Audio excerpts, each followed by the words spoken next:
I'm going to begin with the land acknowledgement before we begin the meeting.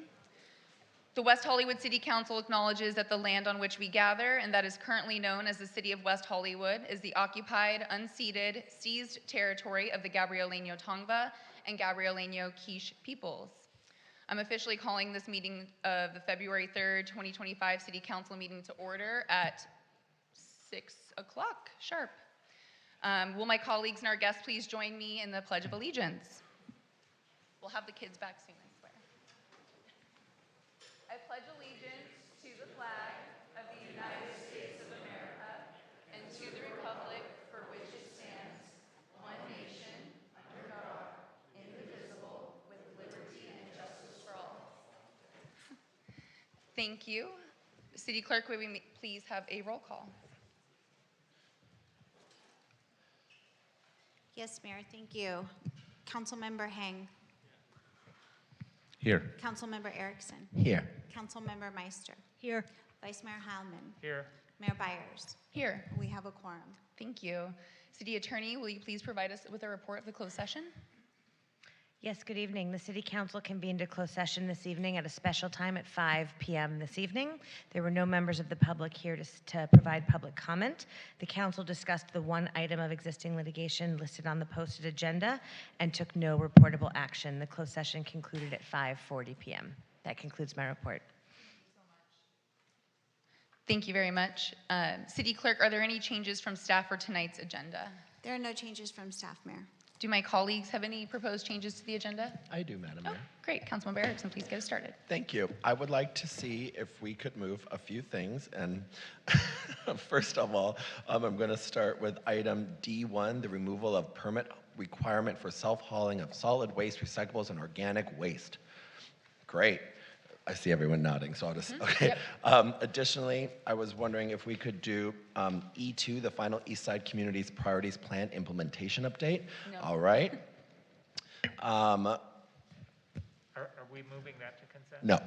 Councilmember Meister. Yeah. E5, amendment to the number 4 agreement for services with Eric-Hellion Enterprises. I'm going to do E6. Review of the ad hoc subcommittee recommendations and confirmation of the plan. Great, okay, I see we were on that ad hoc committee together. So okay with that? Yeah. The E6, the Plummer Park subcommittee recommendations? Yes, but I have comments on it. Okay. I'll make comments under council member comments. Sounds Okay.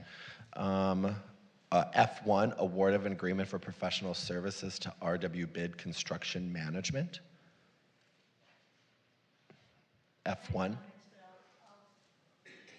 Add in your council member comments? Okay, great. Okay.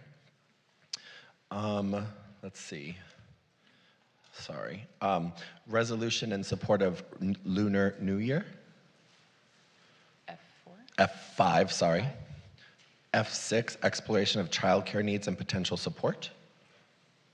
Great. I'm going to try one more. 8, I'm going to buy a lottery ticket later. F7, avian influenza. H5, bird flu education preparedness. I have a feeling, well, I knew one of my colleagues would agree on that one. So okay, wonderful. Thank you. Those are all the ones, Mayor. Thank you, Councilmember Erickson. Any other changes to tonight's agenda? Can we move F2, the community development block grant, to consent? Yep. And how about item F4? No, okay. Anything else? Okay. E3, E4. E3 is Metro K-Line Northern Extension First Last Mile Early Assessment Plan, and E4 is the Bicycle Giveaway Pilot Program. Well, I think on E4, they're asking for some direction. On E3, I have comments that I'd like to keep it on the agenda. Okay. Looks like we've moved everything we can to consent then. Okay. We have a motion. Do we have a second?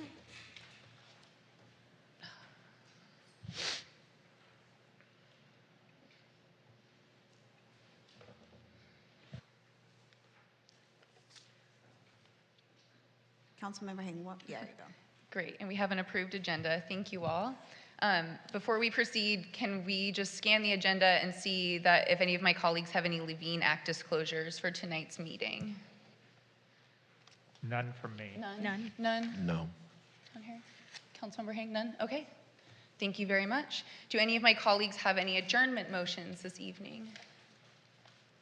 No? No? Okay, I have two. I'm going to begin tonight. Tonight we adjourn in memory of the lives lost in the tragic plane crashes that took place in Washington, D.C. and Northeast Philadelphia. The crash in Washington, D.C. claimed the lives of 67 individuals, making it the deadliest U.S. air disaster since 2001. In Northeast Philadelphia, at least 7 people have been killed, with more than 22 others injured as of today. These heartbreaking events have left families, friends, and entire communities grieving in their wake. We extend our deepest condolences to those who's lost loved ones and send our thoughts to the survivors and first responders. And one more adjournment. This one's close to home. David Richard Thompson was born in Beirut, Lebanon, and raised in Morocco, Jordan, and Washington, D.C. The son of a military diplomat, father, and a talented artist mother, his life was filled with creativity, adventure, and deep connections. His journeys took him through Ohio, Paris, and New York before he made West Hollywood his home.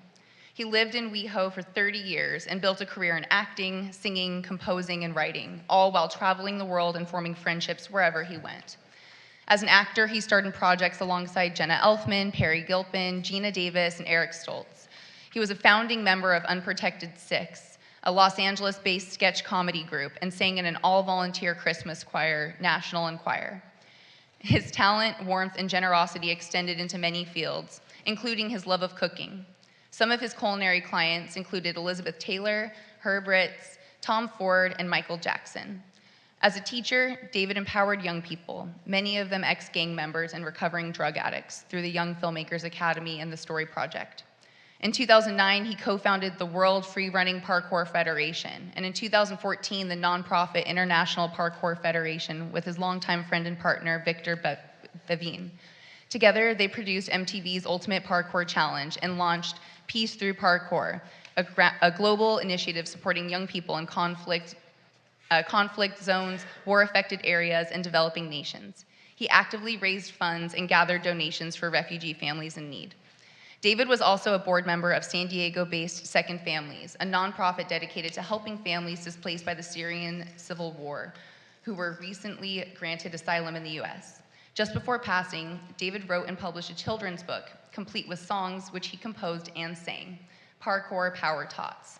It uses the sport of parkour to teach kindness and courtesy to children, an extension of his lifelong belief in lifting up others. David is survived by his sisters, Amy, Lynn, Karen, and Gail, and his constant friend and business partner, Victor, dozens of nieces and nephews, his chosen sisters, Diana Yanez and Christine Downs, as well as many of his dear friends whose lives he touched with kindness, humor, and unwavering spirit. We extend our heartfelt condolences to his family, friends, and all those he knew and loved. And now, we have 2 presentations to also start the evening with. Councilmember Hang, I'll start with you. Thank you, Mayor, and good evening, everyone. At this time, I would like to present a proclamation for Lunar New Year.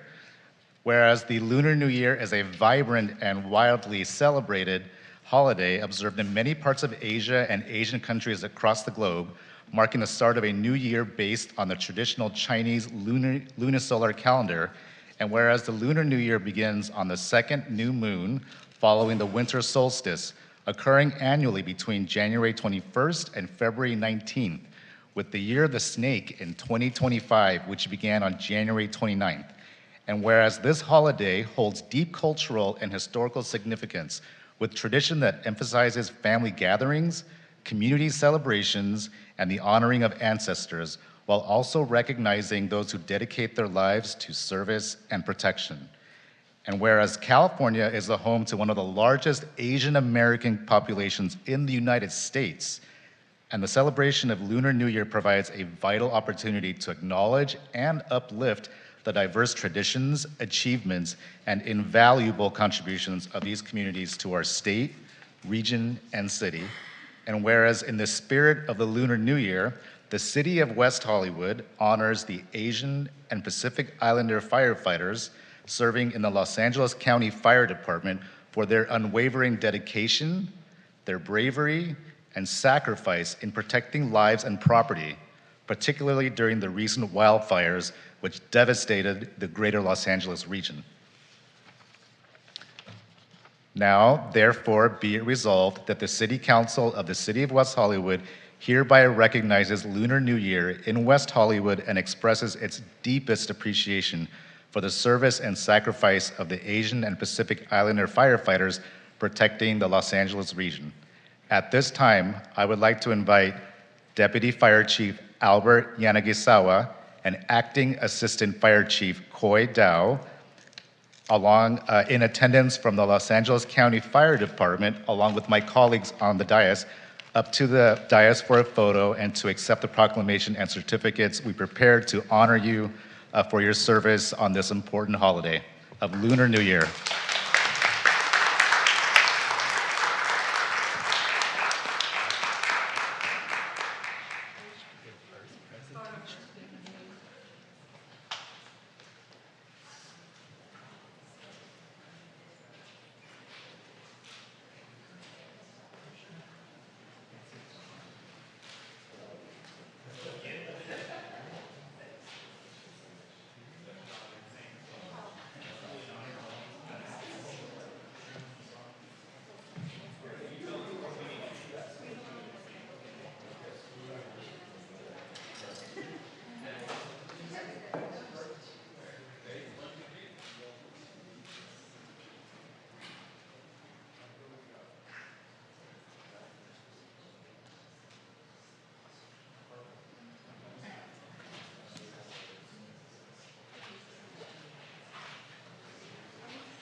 Good evening, Mayor Byers, honorable city council members, the residents of West Hollywood, and distinguished guests. As the Deputy Chief of the Community Risk Reduction Bureau for the County of Los Angeles Fire Department, I want to thank you for the honor and the privilege. Just a little history real quick. In 2022, my friend and colleague here and I decided that we need to represent the Asian Pacific Islander members in our department. Not only represent them, but recruit new members to the fire department so that our department represents the community that we serve. It has been a tireless effort. We do it out of a passion and love for the department and the members of the Asian Pacific Islander community. Thank you for your support. Just to reiterate what Chief Yanagisawa said, we truly appreciate this recognition, and I want to acknowledge the heroes, the true heroes. While Chief Yanagisawa and I were part of the mitigation efforts, so the firefighting efforts, we were managers directing traffics. The true heroes are actually the men and women that are at the end of the fire hose, working tirelessly for hours on end, days on end. I can attest to that because I was on the Eaton fire for 48 hours straight without any rest. Secondary to that, I'd like to acknowledge their family, because without their family, they cannot do what they do. Staying at the firehouse, working 24 hours a day. Some of these firefighters are either at work or in a uniform, sometimes 2 weeks at a time, without even coming home to see their family. So I want to acknowledge those true heroes. Thank you so much for your time. Thank you, ladies and gentlemen.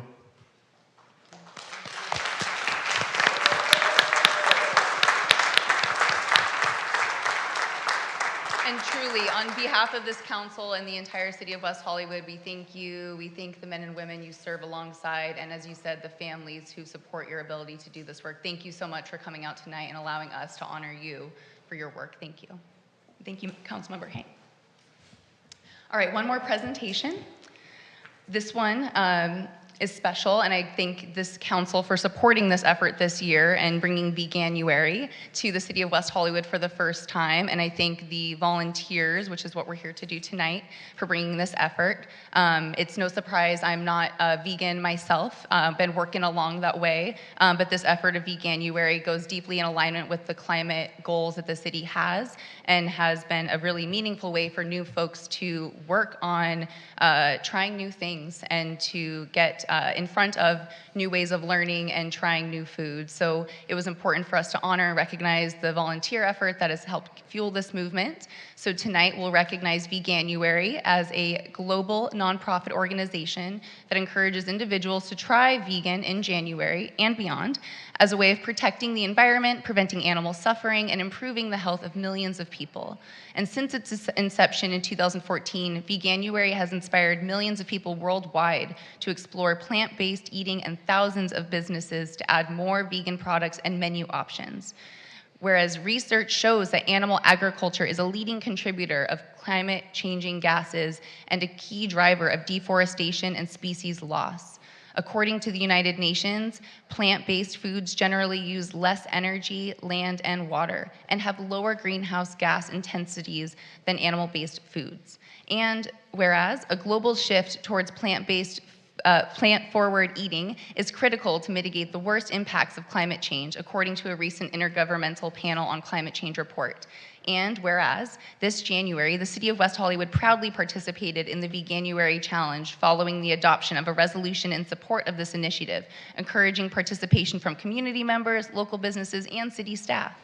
This effort aligns with the city's history of adopting progressive policies, supporting plant-based initiatives, including the adoption of a resolution in 2018 to establish Green Monday, encouraging restaurants to serve plant-based foods on Mondays, a resolution adopted in June of 2024 mandating sustainable and climate-friendly food choices for all city-sponsored for all city-sponsored events, and a resolution adopted in October of 2024 to sign the Plant-Based Treaty to put food systems at the forefront of combating climate crisis to halt the widespread degradation of critical ecosystems caused by animal agriculture and to promote a shift towards healthier, sustainable plant-based diets. And whereas the Animal Welfare Alliance, Plant Futures at UCLA, Lives Without Knives, and Bruins Opposing Speciesism launched the first University Veganuary Challenge in the US, securing nearly 100 student signups and hosting the Plant-Powered Revolution, a week-long series of events, including a Veg Fest with over 800 attendees. Their efforts led to the creation of a University Veganuary Challenge Guide to help expand Veganuary to campuses nationwide in 2025. And whereas the city commends organizations such as Veganuary, Plant-Based Treaty, Animal Welfare Alliance, Plant Futures at UCLA, and other UCLA organizations for advancing food system transformation through education and advocacy. Now, therefore, be it resolved that the City Council and the City of West Hollywood hereby recognizes Veganuary, Plant-Based Treaty, Animal Welfare Alliance, and Plant Futures at UCLA in advancing plant-based advocacy. The city encourages residents and community members to explore the benefits of plant-based diets for personal health, environmental sustainability, and ethical well-being.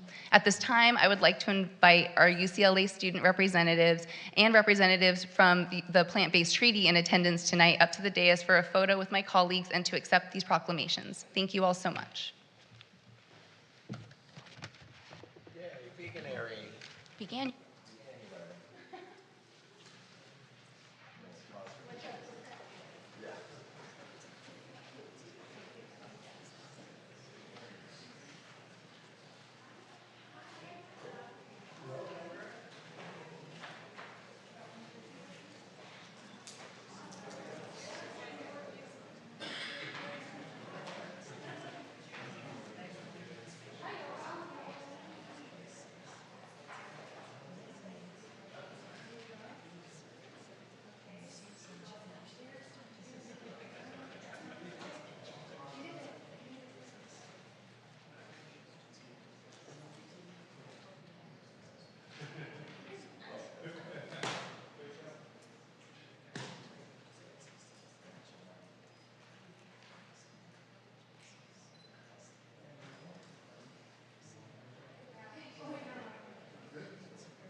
Good evening, Council, Mayor, and Vice Mayor. My name is Sarah Jito Sanj, and I am a third-year undergraduate public health student at UCLA and a volunteer with Veganuary, a global nonprofit inspiring people and businesses to try eating vegan for January and beyond. Last year, I brought Veganuary to the UCLA campus because I believe that college campuses are uniquely positioned to inspire the next generation of professionals, leaders, community members, and parents to adopt a lifestyle that benefits animals, the planet, and themselves. With nearly 100 signups, the campaign's success reinforced the intention and methodology behind Veganuary, which rewards approaching this multifaceted issue through a welcoming, forgiving, and accessible environment. I'm deeply honored to accept this proclamation recognizing Veganuary in West Hollywood. This proclamation, along with their comprehensive Veganuary campaign, reflects the city's unwavering commitment to sustainability, health, and animal welfare. The Veganuary team is thrilled that West Hollywood signed the Plant-Based Treaty and is the first city to implement such an extensive Veganuary program. Thank you for promoting plant-based initiatives in your city and leading the way for residents and businesses not only in your city but throughout the country. On behalf of the whole Veganuary team, we are grateful to your dedication, especially to Mayor Chelsea Byers for championing this initiative. Thank you for celebrating Veganuary for animals, the planet, and everyone's health. Have a good night, everyone. Thank you.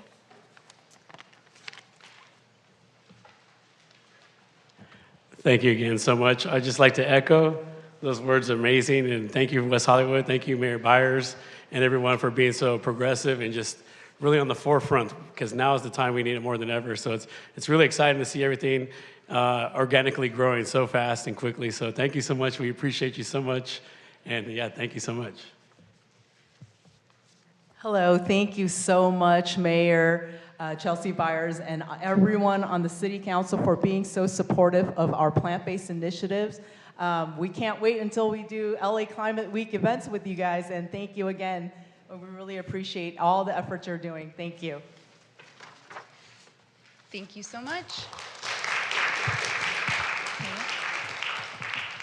Okay, we are going to move into public comment. The City Council values your comments. However, pursuant to the Brown Act, the Council cannot take action on items not listed on the posted agenda. The public comment period is limited to 20 minutes with 2 minutes allotted for each speaker. This public comment period is to address the City Council on consent calendar items, other agenda items, if the member of the public cannot be present at the time that that item is considered, or items of general interest within the jurisdiction of the City Council. Another period is also reserved for general comment later in the meeting for those that could not be heard at the beginning of the meeting at this time. Public hearing testimony will only be taken at the time of the hearing. If you signed up to speak on both consent calendar items and general public comment, as well as an item that was moved to the consent calendar, you may take this public comment period to speak on the consent calendar items. You may also sign up to speak during the second public comment period for your general public comment. Lastly, speakers should not bring any items to the podium other than a prepared written statement or writing materials. Madam City Clerk, how many speakers do we have? We have 11 individuals signed up to speak in chambers, and I believe we have, currently no one in Zoom. Okay. I'm going to read the public commenters, and I'll just read the first 3 so people can be ready to jump up, and we'll see how many we can move through. Great. Bob Claster, followed by Stephanie Harker and Kathy Blavis.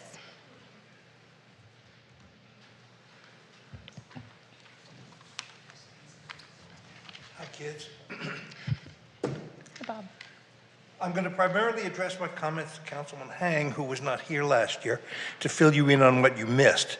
At one point, Council had a plan to drastically reconfigure the Hart Dog Park, which West Hollywood leases from Los Angeles, including the installation of artificial turf. The regular users of the park were unanimously opposed to this. We mounted a campaign which included many months of lobbying, emails, petitions, etc. We presented Council with mountains of irrefutable evidence from a wide range of academic and scientific sources, all in absolute agreement that this stuff is terrible for the environment, for the water table, for the users, and for the community. It would raise the air temperature of the park significantly, it would smell bad, and worst of all, it would be carcinogenic. We proved that the safety claims made by the manufacturers of these products are dishonest, deceptive, and totally self-serving. Many communities are banning it entirely, with more jumping on all the time. This is a time in which people are striving to have less plastic in their environments, not more, and with very good reason. Eventually, council agreed to direct the contractor not to use artificial turf on our park. We were all very relieved by this and trust that council will keep its word and that we won't have to worry about that. Then Mayor Erickson specifically thanked me on the record for educating council on this topic. So imagine my surprise to see that in the work order for the dog run being installed at Plummer Park, artificial turf has reared its toxic head once again and is part of that plan. How is it possible that what would be toxic at Hark Park would be safe for Plummer Park a mile and a half away? There are many options for dog park surfaces that are organic and safe. We love the wood chips currently at our park, where they've caused 0 problems in 25 years. We urge council to reconsider the use of toxic artificial surfaces in their dog parks and virtually everywhere else as well. Thank you. Thank you, Stephanie Harker, followed by Kathy Blavis. And then we're going to move to Zoom and then back. Good evening. Stephanie Harker, City of West Council. There you go. It's up near East Jabib. First of all, Stephanie Harker, City of West Hollywood. Good evening, council members, members of the public, members of the staff. I want to send out special thanks to staff members Helen Collins, Danny Rivas, and Joe Torres, and Vito for being so responsive to comments from the public, me in particular, and when called upon, they're there in a flash. They even responded on a weekend. So thank you very much to them. I was going to speak on E6, which is Plummer Park, which of course I'm sure you probably put my name on speaker list before you even got that. But we're very happy that it's moving forward. I want to especially thank Councilmember John Erickson and Lauren Meister for being on the ad hoc committee and shepherding this through. And we looked for the new improvements. I'm glad there's going to be so much public input this time around. Thank you to Rick Abramson. And on B14, I had occasion to speak with some of the firefighters who work at Station 8, and they said they can't say anything, but maybe I could. And it probably goes to the county, and I spoke to Danny Rivas about this before the meeting, that they need to have a remote control for that red light that flashes outside of on Santa Monica Boulevard. Right now it's a button on the wall, and they literally have moments that they have to get off the truck, push the button, wait for the light to change, and then take off. So if we could help them push that through and have a remote so that they can do it from the truck. I think that's all. Have a wonderful evening. Thank you. Thank you. Kathy Blavis. And then we'll turn it over to Zoom. Great.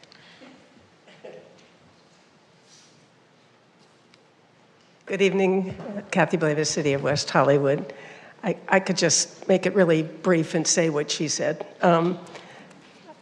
With regard to E6, Plummer Park, yes, thank you very much to the ad hoc committee, Lauren Meister and Councilmember John Erickson. Yes, public input and all the plans for phase 1, phase 2, we're greatly looking forward to. So thank you all very much for that.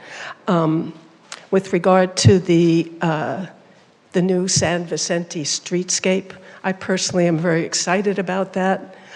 It really shows the creative part of the creative city. From the renderings, it looks fantastic, and I'm greatly looking forward to seeing that come to fruition.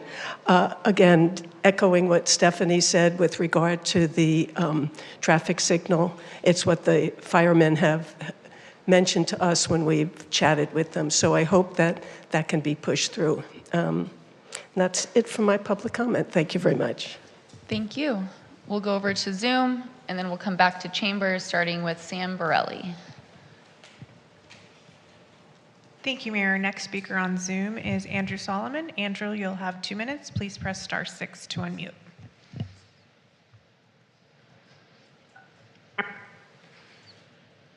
Hi, this is Andrew. Can you hear me? Yes, go ahead. I wanted to speak on item F6, the childcare needs and support. That's also Silver in the background. But I just wanted to thank you council, thank you to Mayor Byers for bringing this issue forward. I don't think that this really gets brought up enough from the dais, and as a parent of a young kid, I kind of finally feel seen on the issue. We actually toured private preschools just this morning for Silver, because there's not any public program that's available to help us in West Hollywood. And the cost for the private preschool is around $1,500 to $2,000 a month. And as a city in West Hollywood, we lag.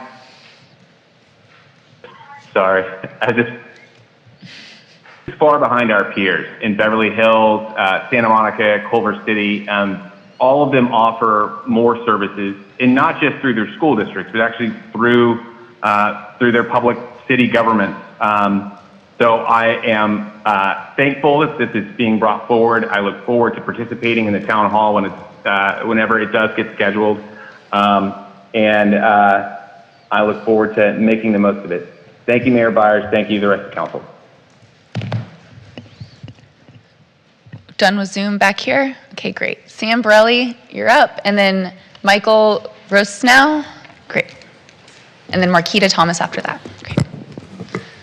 Good evening, Mayor Byers, Council. My name is Sam Borelli. I'm here representing the Human Services Commission. Since we are not yet a televised commission, we attend council meetings to share vital information with the community about supportive services available at no cost. Right now, we are focusing on mental health. Mental health. The world can be a heavy place. The wildfires have been devastating. We're all still on high alert. There are many reasons why mental health does not get self-prioritized.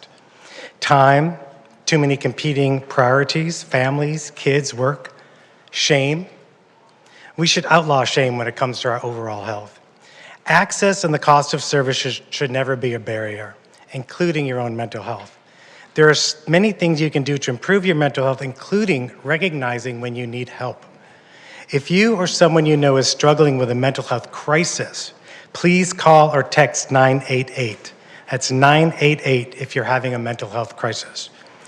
The West Hollywood Care Team, operated by Sycamore, supports 988 by providing stabilization, safety planning, and connection to resources for those experiencing a health crisis. For ongoing support from a mental health professional, the city partners with several nonprofit agencies to provide life-sustaining services. Maple Counseling and APLA Health provide individual and group therapy. The LA LGBT Center offers culturally competent therapy, support groups, and substance use recovery programs. Being Alive offers counseling, art therapy, and social support for people living with HIV/AIDS. And Healthcare in Action and Step Up provides street-based care for unhoused community members. Please, let us help. Visit weho.org/human services or call the great staff of Human Services at 323-848-6510 to be connected. Thank you. Thank you. Michael Rosnow, followed by Marquita Thomas. And Jeff McMullen after that.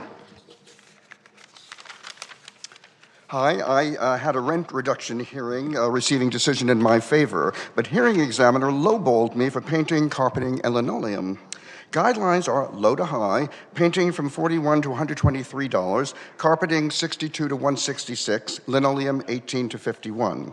Hearing examiner asked my rent, which as a longtime rent tenant is lower than the market rate.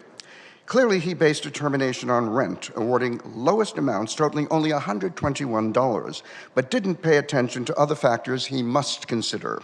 They are extent how reduction affects tenant relative to quality of life, impact on habitability, prevailing value of service, and extent to which tenants were led to rely services would be provided. What was the main point of cityhood if not rent control? Mandated services don't work. Painting for 4 years, at 4 years, carpeting and linoleum at 7. Tenants are penalized because rent raises work, but not living standards because landlords have an out. City guidelines don't distinguish between studios and 4-bedroom apartments. Plus, guidelines are ridiculous, assigning refrigerators $81 to $218, larger than the combined amounts for carpeting and linoleum. A refrigerator costs $600, but thousands for flooring. So landlords have incentives denying services when rent lost is paltry compared to renovations. Doesn't that sidestep the law with tenants living in lesser standards, stained, worn carpeting, linoleum with holes and faded walls? Aren't those reductions in quality of life? Doesn't it impact habitability and extent tenants relied services would be provided? Does rent control protect tenants only from the outside environment? What good are small reductions benefiting landlords who wait till tenants can't stand living there and move? And with my 9 seconds, thanks to everyone, I want to compliment Cameron Kessinger and Eric Fountain in particular because they've both been particularly helpful in answering all of my questions quickly. And I look forward to my hearing in April. Thank you. Thanks. Marquita Thomas. Jeff McMullen after that.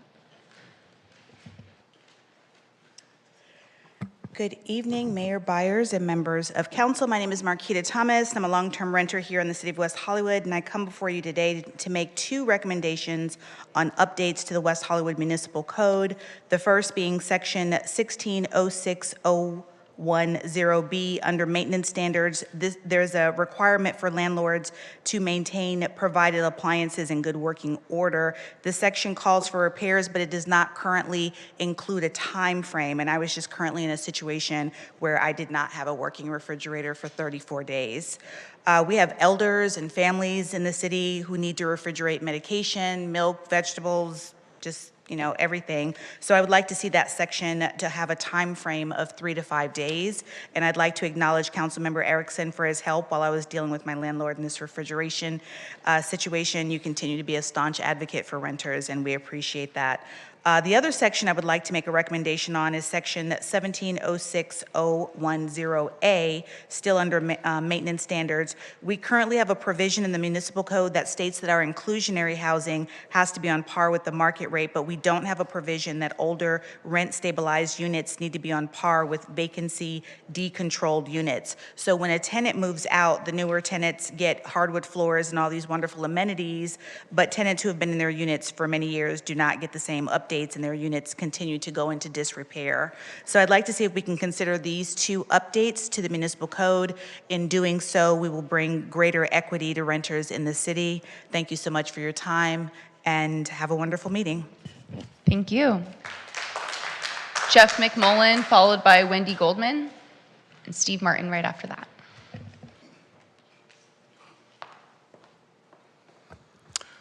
Good evening, Mayor Byers, Vice Mayor Hellman, Council Members Meister, Erickson, and Hang. Greetings, City Manager Wilson, City Attorney Langer, City Clerk Crowder, and City of West Hollywood staff. I'm Jeff McMullen, a grateful resident of the City of West Hollywood, veteran of the United States Navy, Juris Doctor, multifamily asset manager, and proud queer American. I am here this evening to discuss the California Democratic Party Assembly District delegate elections, which are currently underway. Given that you are well-informed politicians and professional public servants, you are no doubt aware of the Assembly District elections. Thus, if you would allow me, I would like to address the public directly. Mayor Byers, may I? Try to keep all your comments here, but they'll hear you if you talk to us. Okay, certainly. Yeah. Thank you. Thank you. Good evening, my fellow Americans, members of the Democratic Party, citizens of California, registered voters of California's 51st Assembly District, and West Hollywood neighbors. I am Jeff McMullen. I'm a candidate for the California Democratic Party 51st Assembly District delegation. The Democratic Party is America's largest political party with 50 million party members. The California Democratic Party is its largest constituency with 10+ million registered Democratic voters. The leadership of the Democratic Party consists of 3 groups of party members. 1, professional political organizers who work for the California Democratic Party, public officials who have been elected, and assembly members, assembly district delegates, is which I'm running for. If you'd like to learn more about this election, please visit californiaadem.org. And if you'd like to learn about my campaign, please join me tomorrow night at 6 to 8 at the Abbey. Thank you. Thanks, Jeff. Wendy Goldman, followed by Steve Martin, and Mike Nuttall right after that. Good evening, Wendy Goldman, West Hollywood. Good evening, Mayor Byers, council members, staff, and distinguished guests. I would like to address a question that has come up around my neighbors and myself the last few months regarding billboards and the public benefit. There is a question of what qualifies as a billboard, what qualifies as a public benefit. 8950 Sunset has had a movie ad installed in the last few days that is over 15 feet tall. I do not recall any public notice about this ad. I don't remember it being discussed by any of the proper commissions or council. So I'd like to know what qualifies as a public benefit, as well as what qualifies as a billboard. Thank you. Steve Martin, followed by Mike Nuttall. And just for my colleagues, we have 4 more commenters after that. Steve Martin, West Hollywood. And belated Happy New Year. Happy Lunar New Year. Congratulations, Mayor Byers, on your elevation to mayor, and congratulations, Danny, on your election to the city council.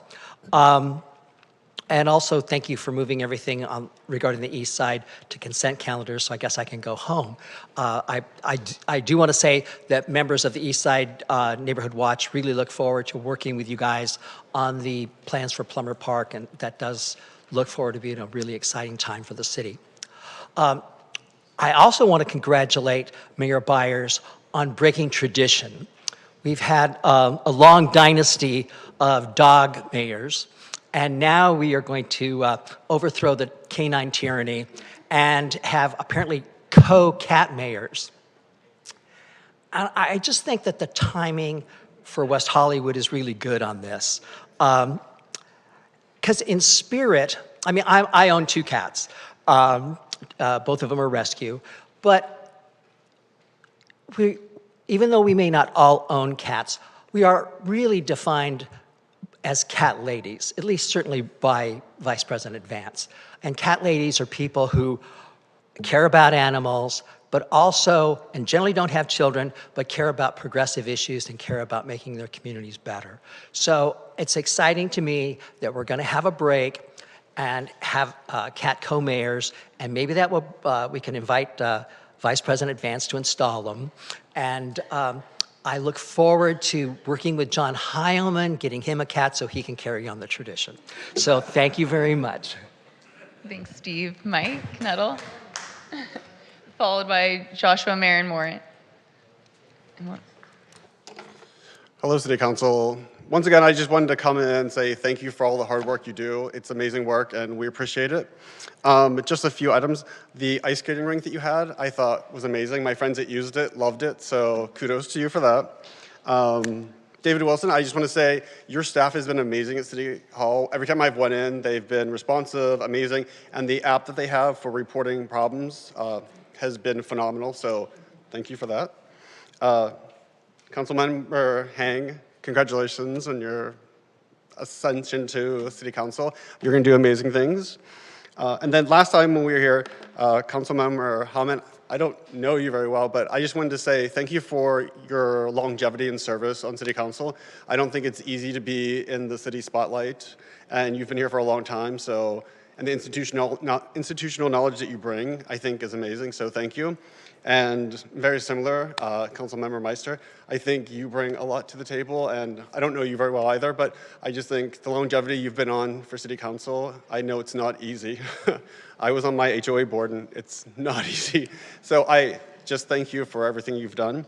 And last but not least, I just want to say, I think in the world spotlight right now, the trans community has been under attack over and over and over again. And I know you're all very supportive and care about all of us, but I just think we should give special notice and do everything we can to help that community because they are under attack. Thank you. Thank you. We have Joshua Marin-Mora from the Assemblymember's office. We have a speaker in Zoom and one more in chambers. Thank you. ahead, Josh. Okay, good evening, Mayor Byers, Vice Mayor Heilman, council members, City Manager Wilson, City Attorney Langer. My name is Joshua Marin Mora. I'm the West Hollywood Field Representative for Assembly Member Rick Chavez-Zabur. The Assembly member is still working on his legislative package for this legislative session, but I did want to inform you that the special session which had convened in light of the new administration did adjourn today. Assembly Member Zabur was proud to join his Democratic colleagues to support two critical funding bills. The first, a legal defense fund that would allocate $25 million to the California Department of Justice to protect California taxpayers and the state's economy from hostile action in Washington, including the now backtracked directive that threatened a lot of critical services here in California. And the second bill allocated $25 million for immigration legal aid and services organizations, which assist veterans, students, renters, families, victims of domestic violence, and law-abiding immigrants who pay more than $130 billion annually in state and federal taxes. And if I may, I'll end with with some other remarks that the Assembly member gave today on the floor. It's unfortunate that some in the minority seek to portray this funding as partisan or political. There is nothing partisan about ensuring hungry kids have food to eat, protecting families from being ripped apart in churches, standing up for brave service members risking their lives, ensuring emergency assistance for wildfire victims makes it to those in need. Last week, the president tried to illegally stop payments for programs that all Californians depend on. California was locked out of our Medicaid payment system. The administration in Washington has forced our hands. The president may betray his oath to uphold and defend the Constitution against all enemies, foreign and domestic, but we cannot. Thank you for your time. Thank you. We have one more speaker in chambers, Ramses Setempre, and then we'll go over to Zoom for our final public comment. Thank you, everyone, for the extension in time.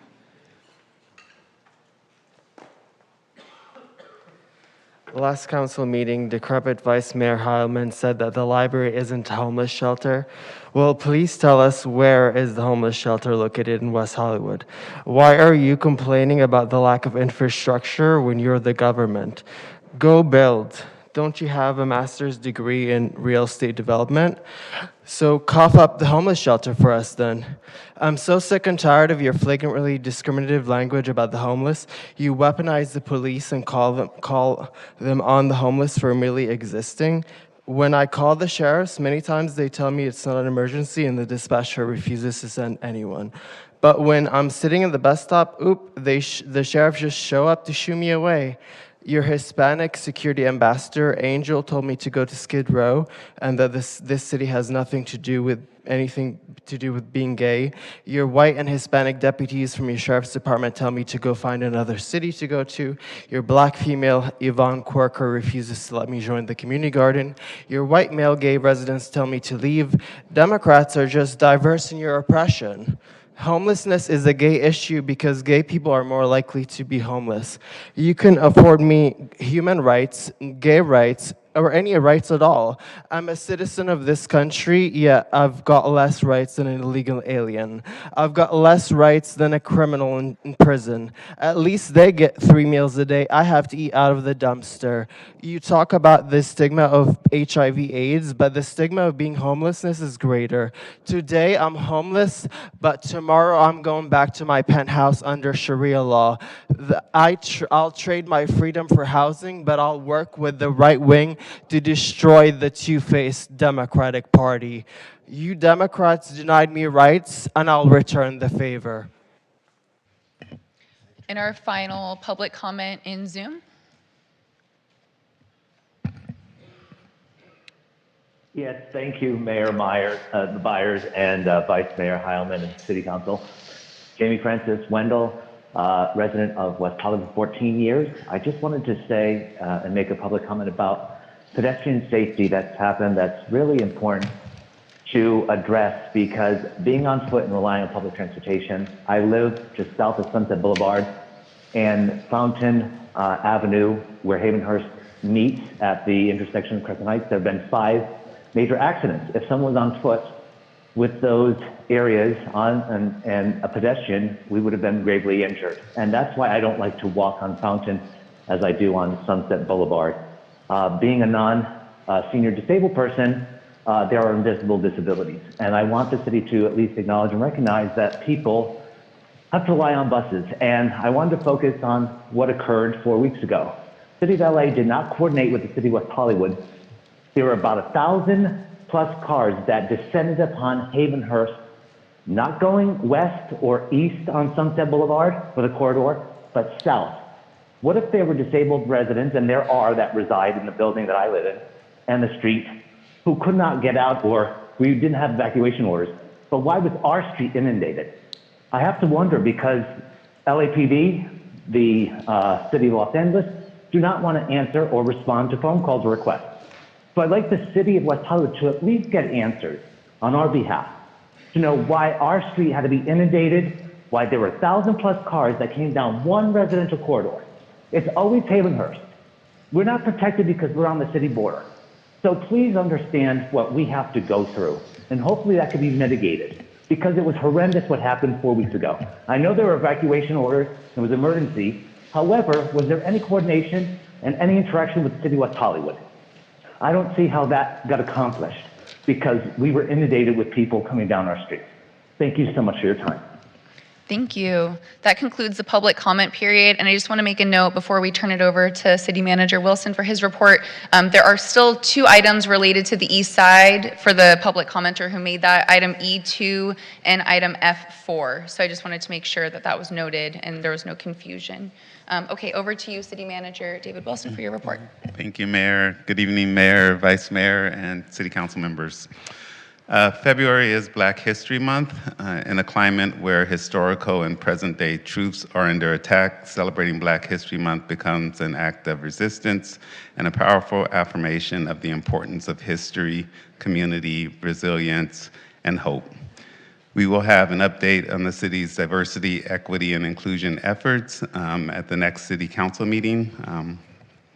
And then also the Winter Sounds, our city's free indoor concert series, will take place this Saturday, February 8th at 7 p.m. at the Sunrose, and will feature jazz and R&B sounds. To RSVP, please visit weho.org/wintersounds. And finally, we have a new version of the city's WeHo Pages Guide to share with the community. This Yellow Pages style resource lets you know who at the city to call for services and help. Copies are available in the lobby, at City Hall, in the Aquatics and Recreation Center, at Plummer Park, and online at weho.org/wehopages. And that concludes my comments. Thank you very much. City Clerk, can we get the fiscal impact on tonight's consent calendar? Yes, thank you, Mayor. And after I do the fiscal impact, I will be reading the title of the ordinance for D1 into the record, and then we will take the vote on tonight's consent calendar. The fiscal impact on tonight's consent calendar, with the addition of items D1, E5, E6, F1, F2, F5, F6, and F7, is $2,110,444 in expenditures, $226,239 in revenue, and $0 in waived fees. Also for item D1, we are introducing on first reading an ordinance of the City Council of the City of West Hollywood, California, amending sections 15.16.030, 15.28.010, 15.36.030, 15.36.040, 15.36.080, 15.40.010, 15.40.030, and 15.40.040 of Title 15 of the West Hollywood Municipal Code to remove the permit requirement for the self-hauling of solid waste and clarify terminology applicable to residents for solid waste services. And with that, we have a motion and a second to approve tonight's consent calendar. And Melissa, I would like to note my no vote on B5 and on B12. Okay. Noting the no vote of Councilmember Heilman on B5 and B12. And tonight's consent calendar is approved 5-0.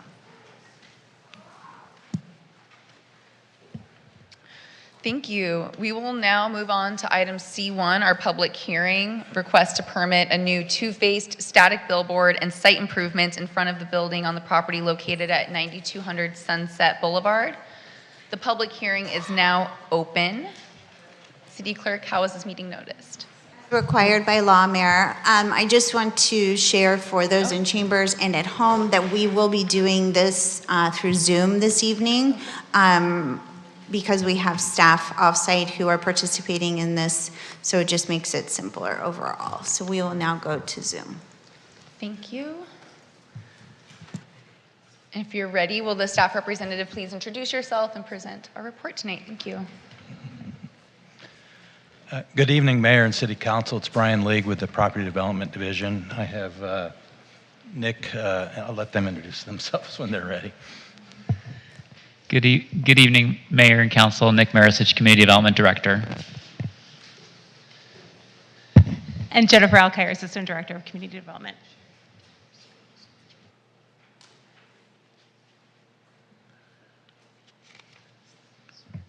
We're also joined on Zoom by Contract Senior Planner Jennifer Davis.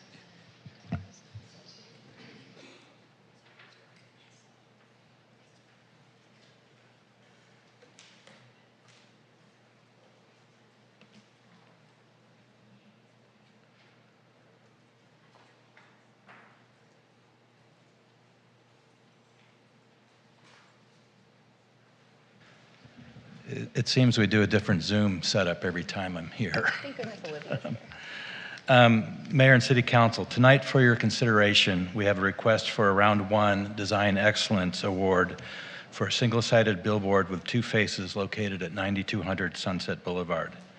In addition to the billboard, the project includes a number of site improvements, which we'll go over, and the applicant representative can go into more detail.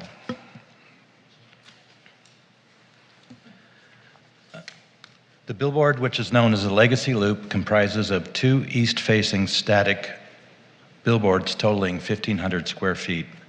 The sign faces are vinyl appliques and will feature a single advertising campaign, which will be coordinated. The site improvements associated with the billboard include new plazas with seating, landscaping, and kiosks depicting the Sunset Strip's rich billboard history. As part of the plaza, they're proposing an educational experience with information on the historic signage and with a bench seating component. This will tell the history of the billboard culture along the Sunset Strip by walking along a story of how the billboards and the billboard advertising methods have evolved through time and have played a critical role in establishing the vibe on the Strip. At the base of the billboard, the plaza will have an interactive sign plaques mounted vertically on the face of the walls, paying homage to the Strip's rich history. A seating area will mark the edges and the larger plazas and faces towards the building and the billboard educational plaques. Here's a view of the westbound view of the billboard, the Legacy Loop, going west.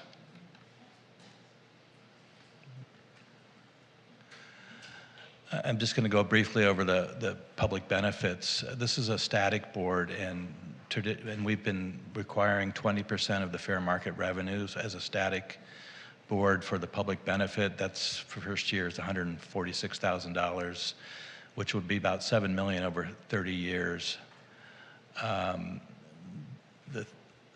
The total public benefit payments also includes a public realm enhancement payment to the city for $150,000, which will be paid over the first few years, and includes a public art component, which is part of the static billboard requirement, which is approximately a 1% valuation of the billboard, and that will be over the 30-year period, will be $350,000. I mean, with that, that's the end of my presentation, and I'd like to, take questions or have the applicant's representative come up. Thank you. Do my colleagues have questions for staff, or would you prefer to hear from the applicant and then ask questions? I can hear from the applicant. Applicant and then, okay. So the applicant then will have 5 minutes to present.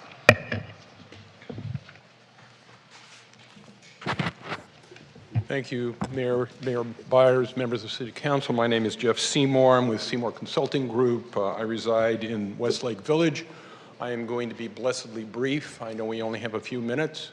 Mr. Ben Anderson is going to provide a presentation. Spencer Calick is here to respond to any questions in regard to the DA.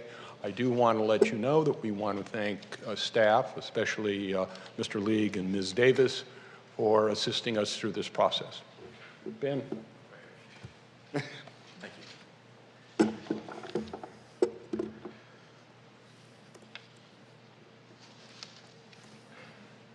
Good evening.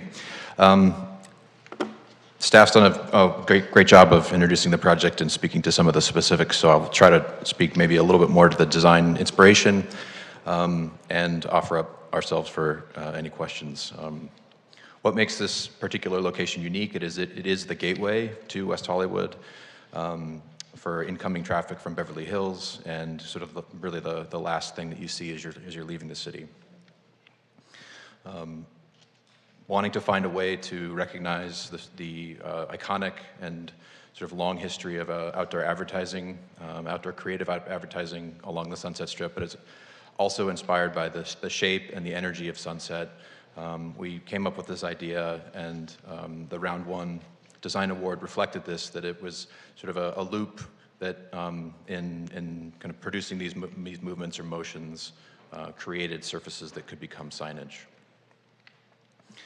This is the kind of main hero view, if you will, as you're westbound out of the city of West Hollywood.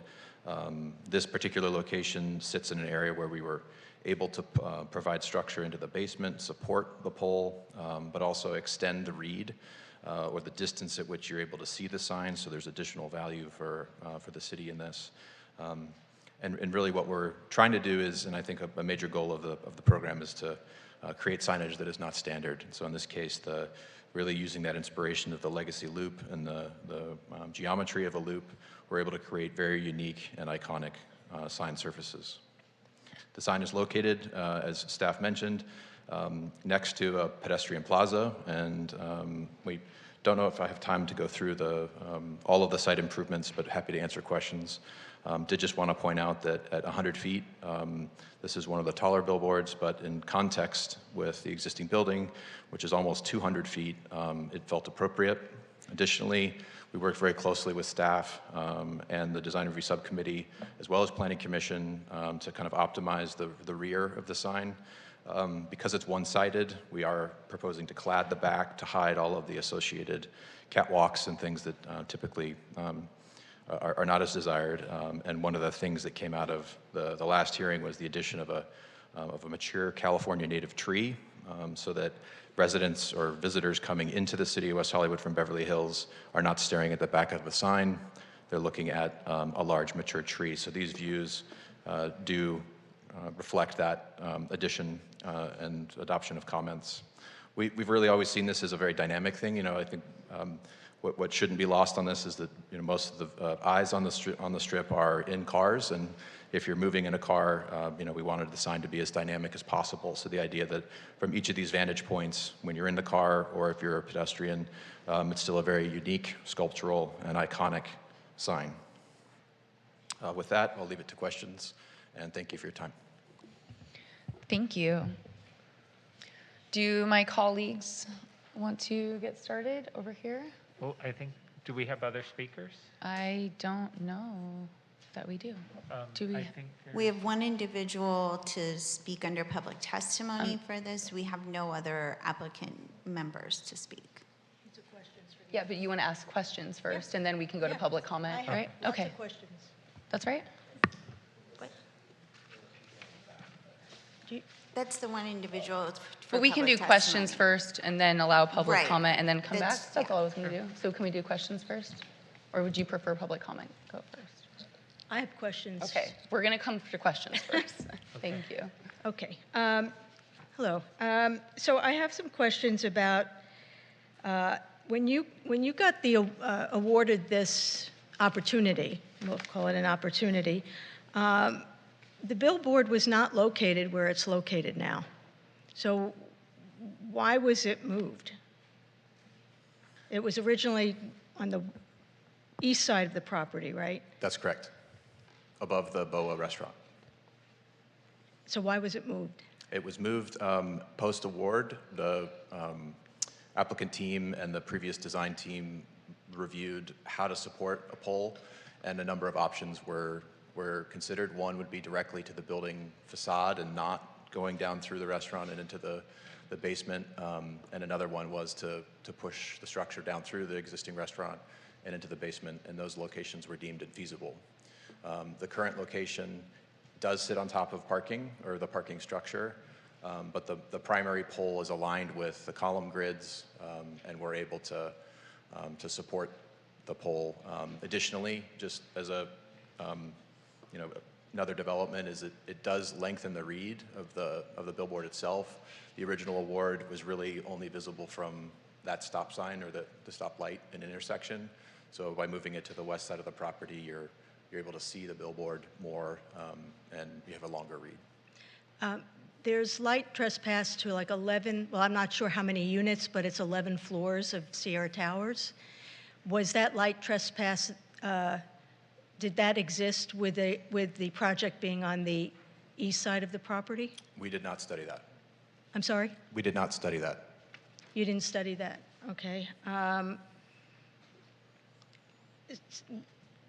Were you aware when you moved it that the city may have a gateway project that would be just beyond that billboard?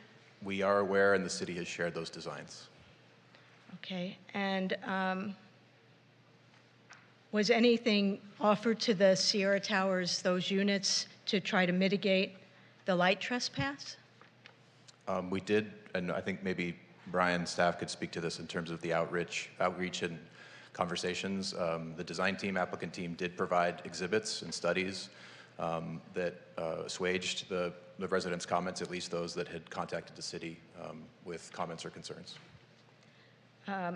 So what was the mitigation? You don't know? We simply demonstrated the impact or what could be seen, and maybe staff can speak to the specifics, but there was no further concern from those residents. Okay. Well, there appears to be concern in emails. The tree that you present is a western sycamore. That's a deciduous tree. I don't usually get into the tree thing, but apparently the tree is there to block the back of the billboard. So what happens the other 6 months when the tree has no leaves? That's a great question. So would the applicant consider changing the tree to an evergreen tree so that there is no loss of leaves? Certainly. I think the landscape team we have been working with was focused more so on the soil depth that's allowed there. It does sit directly on top of the parking structure, so there's a limited amount of soil, but we're happy to revisit that with that concern. Okay, thank you. Those are my questions for the applicant. Are there any questions? Nope. Okay, we'll go ahead and move on to public comment then, and we'll come back for deliberation. I do see Sam Okun for public comment. And if there's anybody else who would like to speak, please do come and sign up with the city clerk.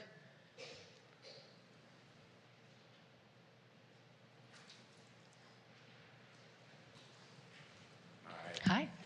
I just want to speak out. I'm a resident of West Hollywood for over 25 years. I currently live on Corey Avenue. That's the street right across the street. We're just sort of the last bit of residential neighborhood, including my own family. There are 2 other families, one that has 6 children. The light pollution that infects our street already is extreme, and we do the best we can. But I just want to emphasize that we are a residential neighborhood on that side, and we're the last street, and there are children starting at the age of 6 would be the youngest child.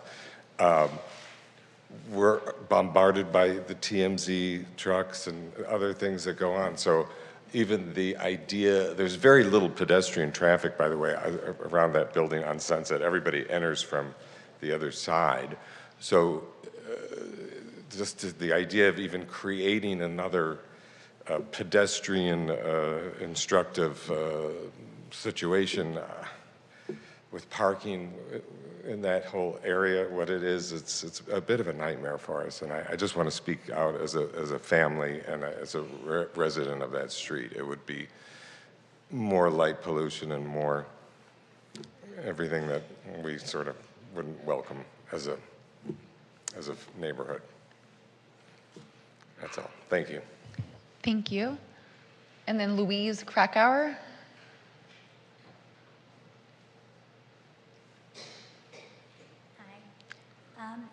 I too also live on the street Corey, just south of Sunset. Louise, can you speak into the mic just so we can hear you? Thank you.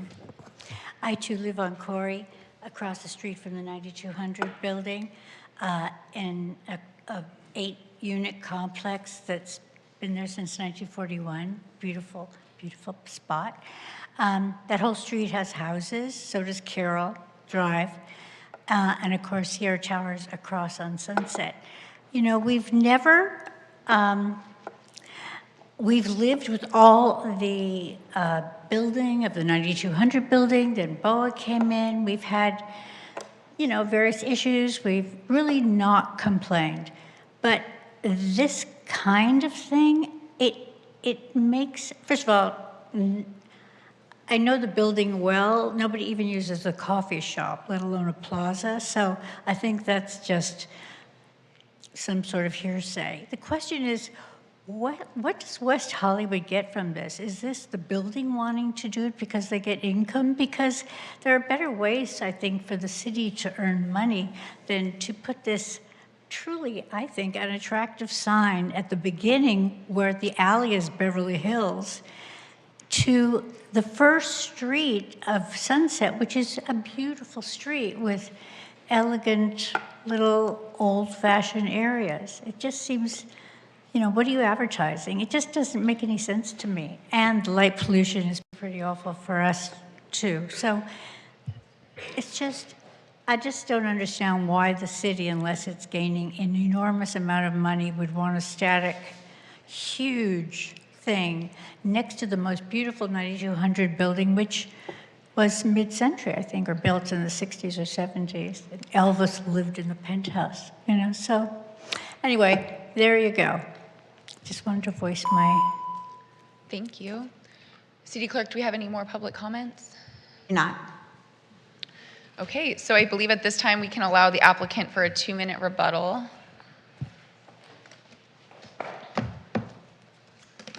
Just to respond, Mayor, to the comment, the neighbors that we've been hearing from are on Corey, and there is no impact, lighting impact from this sign on Corey. In addition, and I'm sorry it didn't come up in the presentation, and we're more than happy to present the Public Realm project, which is part of that sign, that would include additional seating and we think some interesting and exciting exhibits. So that's what we wanted to mention to you. Thank you very much. So I believe at this time I can now close the public testimony portion of the public hearing. The City Council can still ask questions of staff, but we are officially moving on to deliberations. Is there one of my colleagues who'd like to begin? Oh, Vice Mayor jumped in and you've already asked questions. So we'll let him. Oh, I have some questions too. we'll Do let you him want jump in. Okay. Go ahead. Well, I just wanted to clarify what Mr. Seymour said. I know Corey pretty well, and it's a beautiful residential street on one side, and those neighbors have been impacted in a great deal of way based on parking and people going to Soho House and Uber and Lyft drivers waiting on that. I think that's a separate issue that we as a city need to address, and I hope our city manager is listening to this and will follow up with appropriate staff. But in terms of the light impact on Corey, as I look at this sign is at the west side of the building, and it's completely blocked by the building, so it shouldn't have any impact at all on Corey in terms of light intrusion. Is that correct? That's correct.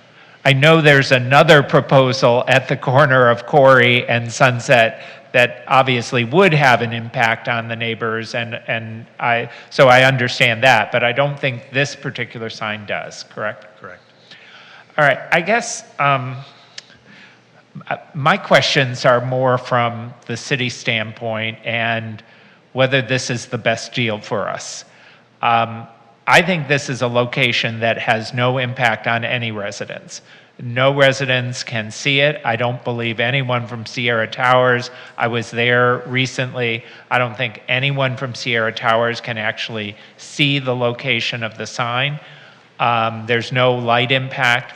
So why are we approving a static sign instead of the more lucrative sign from the city standpoint, which is a motion sign? And why would we approve this location with one-sided rather than two-sided? Yes, we get revenue from this, about $7.8 million over a 30-year period, but as I recall with the other signs we've looked at that are digitalized and two-sided, the revenue is more in the range of $30 or $40 million over that period. So I guess my question is, why were we approving it like this rather than what would be a far better deal for the city? I can address that. The applicant requested a static sign, and that was what they were awarded through the design excellence process, and that was what we went through the environmental review for. I mean, the council has the ability to approve a full motion sign, of course, and we know the values there would be, 10 times greater, but that wasn't the project that was in front of us to analyze and bring through the process.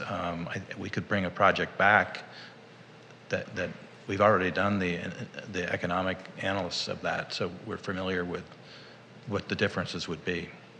And in terms of the study, did you study light impact from this sign? I mean, you must have, because this is a lit sign. We studied the light impact for a static sign. So you'd have to restudy the light impact for a digital sign? It would be an addendum to the negative declaration, yes. Okay. How long would that take? I think about 6 months. Is that what the... 6 months.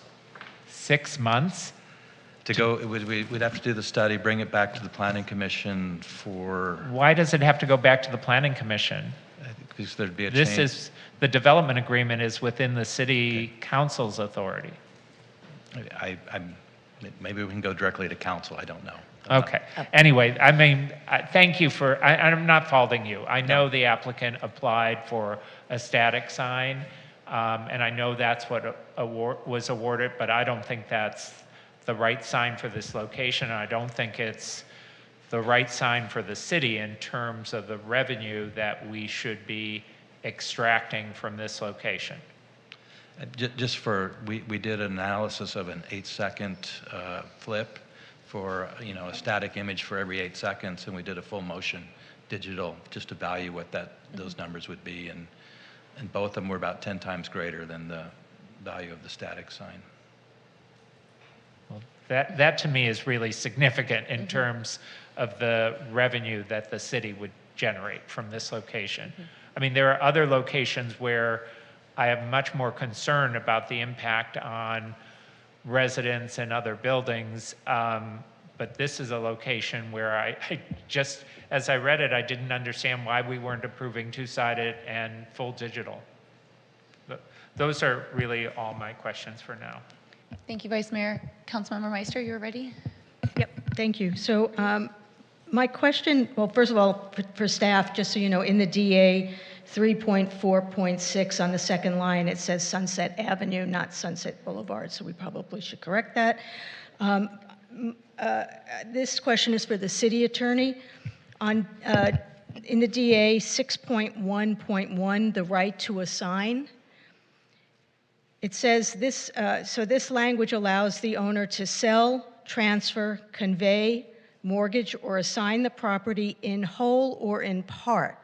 So it says in part. So hypothetically, the owner could sell the billboard and the property that it's on because it's not attached to the building. And if that's the case, how do you enforce the 50% ground floor occupancy if there are two different owners? Well, a couple things. I mean, it's always been our position that the sign cannot be sold separately from the building, the property, because all the rights are sort of intertwined. The enforcement mechanisms, the payments, it's all sort of intertwined. And I believe the definition of property, let me just find that. But a lot of the things that we've approved, or council has approved, have been attached to the building. This is not attached to the building, and it very specifically says that they can assign the property in whole or in part. Meaning that there might be some subdivision of the property at some point. And if you want to clarify, we certainly can, because I think the city's intention has always been that the sign cannot be sold off as a separate entity, separate from the business activity, the building, what is activated on the site. Those two things should go together. So can we put that in the development agreement or conditions, or however you? Yeah, do I it mean, I so think it's it's legal? supposed to be captured in the definition of property. But you're right that the billboard in this case is, slightly next to the building. So I think expressing the city council's intent is the most important part of this process. So yes, we should clarify exactly what the council's intent is. Okay, thank you. And then the language about protecting the city from a lawsuit, there's a possibility that if the city moves forward with the Gateway project, that there will be potential blockage, or, I mean, maybe not, because the backside, it's actually the backside of the sign, but, how do we make sure that the applicant will not sue us if we approve,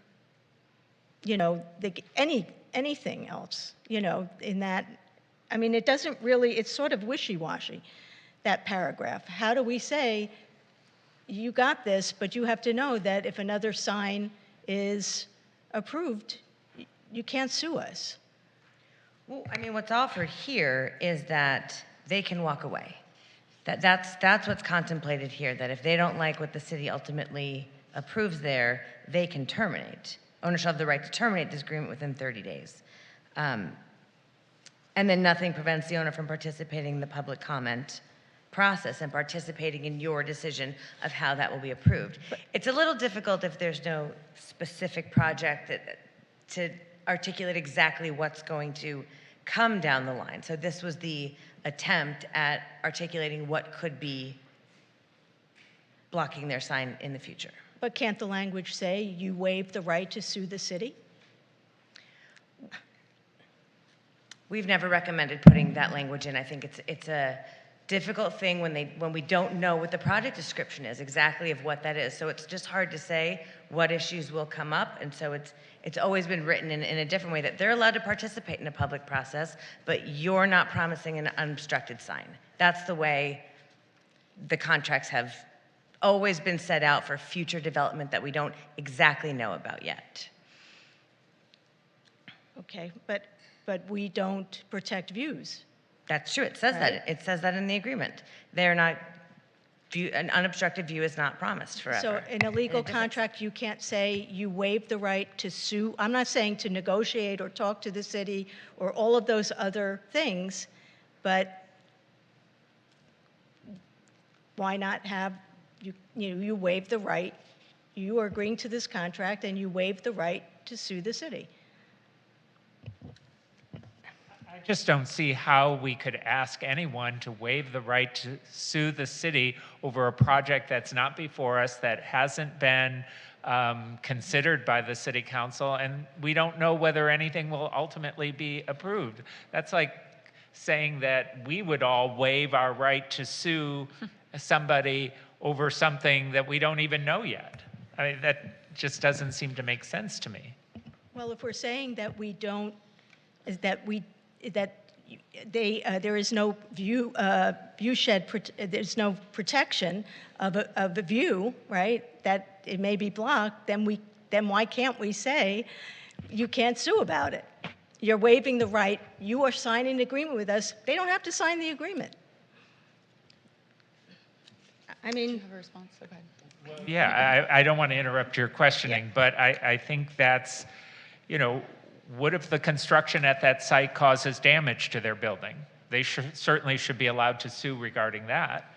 I'm just talking about the view, about if there's another project that is approved by the city council that blocks the view from the street. That's what I'm asking about. Well, I think the agreement says that there is no view protection. So I think that's providing us the kind of protection you're asking for. And the thing that's Not when you have litigious applicants. Well, the number one rule you learn when you become a planning commissioner, and you were a planning commissioner, is views aren't protected. I mean, that's, unless you're in Malibu, which we won't get started, sightline, but, I just don't understand this line of questioning. Views are not protected, period, end of story. And anyone that would agree to that litigation probably doesn't have a good lawyer advising them. Did you have other questions to continue? No. Councilmember Erickson, did you want to? No, I'm prepared to move the project. I think it's actually very beautiful. Looking forward to seeing that construction over there. The questions that the members of the public were answered by what Vice Mayor Heilman was able to do, and I'm ready to move the item. Councilmember Hang, did you have questions or comments? Deliberation. Yeah. Thank you, Mayor. I have a question for staff. Just in terms of how does a development agreement provide financial stability for the city, even during economic downturns or fluctuations? In terms of this development agreement and the Billboard, we establish a fair market value at the initiation of the process. And the development agreement includes language that escalates each year at 3%, and no matter what happens to the economy. So it's a more conservative approach, but it guarantees the city a revenue stream over the 30-year life of the development agreement, as opposed to reassessing the revenue on a yearly basis. So it's predictable. So it sounds like no matter what, the city is still going to get $250,000 each year for 30 years. But it escalates at 3% per year. At 3% per year. So since this is a static billboard, if it was a digital billboard, because I echo the sentiment of my colleague, the vice mayor, that the city's revenue would exponentially increase from $7.4 million. That's correct. I mean, the digital boards, the full motion boards, we found the values of them are exponentially more. So that would be a correct statement.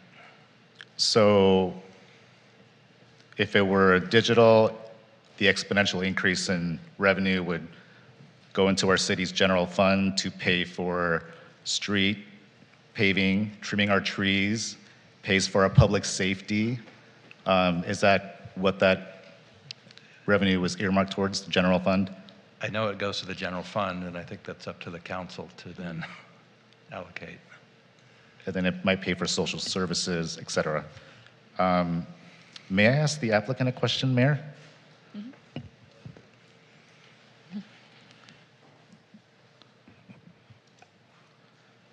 Nice to see you, Councilmember Hang. Good evening, sir. So a lot of projects, you know, they're granted the development agreement, and then it takes years and years for construction to start. And where does the owner of this project stand with that? I mean, would there be a commitment that it would be, you know, it wouldn't take 6 years? You mean in relation to construction of the sign or construction of public service? Construction of the sign overall. We don't believe it's going to take that long. I mean, this client my client has committed to moving as expeditiously as we possibly can to move it along. And I think it wouldn't make any sense to do it any other way.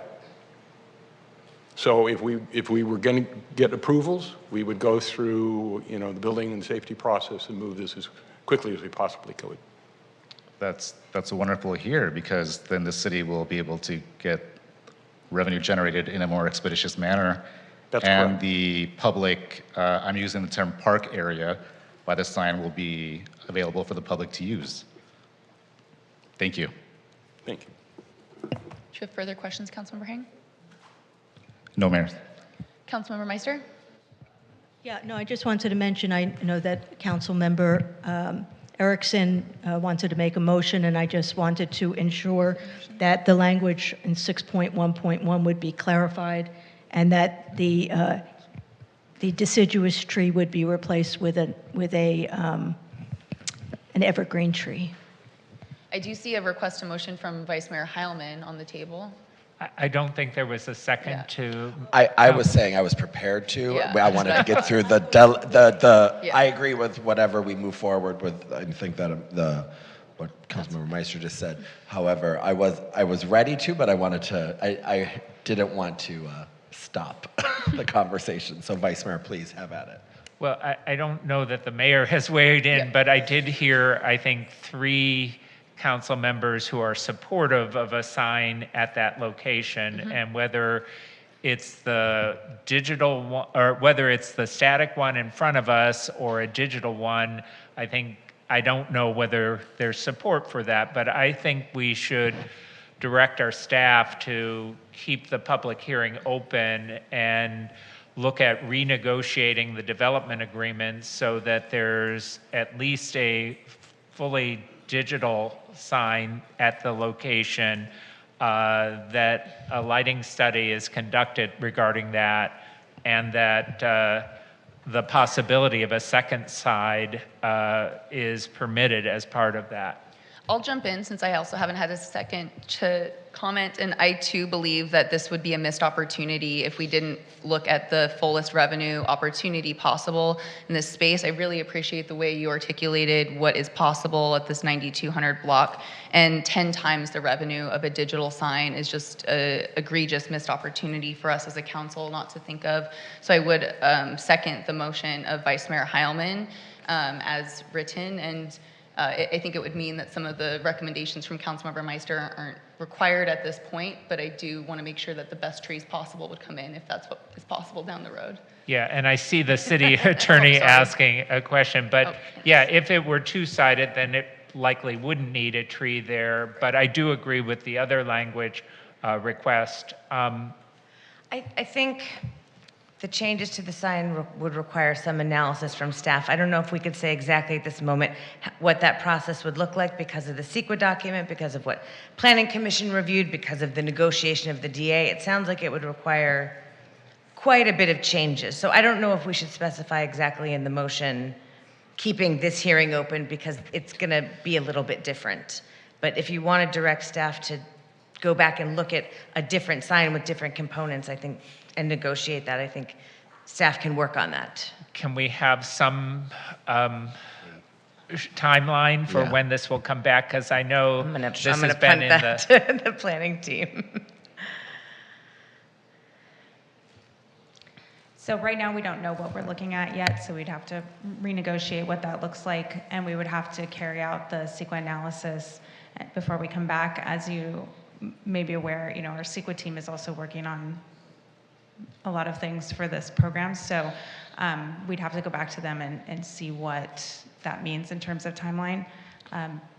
So I think Brian mentioned 6 months previously. That could be realistic. If we can tighten that up, we would, but I would hate to sit here and promise we could do it faster than that when we don't really know what we're looking at right now. Okay.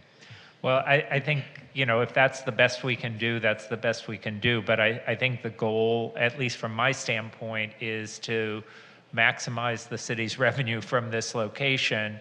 And to me, that's at least digital and likely a two-sided sign rather than a one-sided sign. And Obviously, we need to study that and look at it through the CEQA process, but, and I do support, as I said, the language change about, that Councilmember Meister raised earlier. Councilmember Meister, are you still on the speaking list? Nope, okay. Councilmember Erickson, you jumped in. Thank you. That's my motion in that direction to our staff. Do you have a clear enough a sense, Melissa? So the item before us would be approving the development agreement, which we're not going to do. No. Right. So, and not approving any elements of the recommendations that are before the council this evening. It would be directing staff to go back and work with the applicant on a digital billboard, do the CEQA analysis on that, the lighting study, address 6.11 in the development agreement, and if a tree is still part of this project, to ensure that it's an evergreen tree, which may not be needed because now we'll have a double-sided billboard. So the motion would be to not approve any of the things with that direction to staff. And the public hearing tonight did not notice a digital billboard, so you would have to. Right, Right, we would not hearing will be continue closed this and it'll public be hearing. fully- This Wonderful. public hearing would be closed, Great. and it would be a new one, because this was a static billboard. I guess my question then is for the city attorney. Councilmember Vice Mayor Heilman mentioned it not having to maybe go back to Planning Commission. What is the flexibility there? I ask for two reasons. One, the council is giving, well, the majority, whoever votes for this, is giving a very clear direction to the Planning Commission. This is what we want, right? So they're going back for whatever reason, right? Second, it's another step in the process. It's another cog in the wheel. And I will say I support the motion and I intend to vote for it. However, I am concerned that we're going to see this on February 3rd, 2025, and in 2028, it will come back and it will be, I hope not, but for other people's sake, I just don't have, I'm sorry, like confidence in the efficiency of it. And if it has to go back to Planning Commission, I want it to be very clear to the Planning Commission about what's before them versus what's not before them. Okay, let me say two things. One, the City Council is having a study session with the Planning Commission later this month to talk about development agreements generally, so we can talk about that part of it at that meeting. I think this does have to go back to Planning Commission. I think the state law says for the development agreements, and there's a zone map amendment, that things that are substantially different that weren't considered by the Planning Commission should go back. And this is going to have a different revenue component, a different lighting component, a different CEQA analysis. Understood. So that would be my recommendation to go back. Understood. To So Planning I Commission. want a verbal acknowledgement from the applicant that you are fully tonight accepting on the record that this right now could cause you to wait X amount of time for it to happen, because I don't want an email in a year saying this is not happening when I just want it for the public record that that's on the agenda right now, because I'm not going to answer your email if you call me and complain in a year. That's just how it's going to go. We accept, Okay. Councilman. Great. I have a question for the applicant. Did we even ask you if this is what you wanted? Well, I mean, it's a dream. I mean, the reality of it is I think, would very much want it. So, we came in here with one, but I think the council has been very helpful and supportive of our moving towards what we're looking at now. So then you're willing to accept the fact that it has to go back to Planning Commission, and If- it'll take whatever time it takes for them to get the studies done? If the council and city attorney are saying that it has to go back due to whatever statutory requirements there is, I don't think we have much of a choice. Can I ask another question, as long as you're still here? How come you didn't ask for this to begin with? So let me answer that, because that's extremely important. When we started this process, there were two applications. One application was for a digital sign at the 9200 building, 9201 building. And there was going to be another sign that was going to be non-digital at the 9200 building. We lost the digital sign at 9201, and we were awarded the sign at 9200, and that is why we're here today. And it looks like there's a comment from Nick. Go ahead. Thank you, Mayor. If I could just ask for a point of clarification about the sign that was presented to you tonight has two sign faces, the lower face and the upper face. And so I just wanted to make sure there was that we were clear on what when it came to a two-faced or a double-faced sign, if it meant double-faced on both signs or integrating it into a single face in one direction, a single in the other. Just was looking for some clarity on that. Well, I think my intention was that it would be a two-faced sign. And I don't want to try to help redesign it tonight, but that's really my intention, because I think that maximizes the revenue. But as I said, I don't want us to try to create the actual image of the sign. I do want to add something to the motion, and that is that the council, at least in concept, approved the award of signage at this location. So I think that was clear that there was a majority on the part of the council for digital sign at this location. Thank you, Vice Mayor. Does the Vice Mayor's motion have a second? Oh, I'm sorry. Councilmember Hang, did you have comments? Thank you, Mayor. Yeah, I'm in agreement with the majority of my colleagues. I think this will be great for the city. It's an art sculpture piece. And if we can digitize it, we can maximize the revenue for our city to pay for essential services for our residents, for our community members.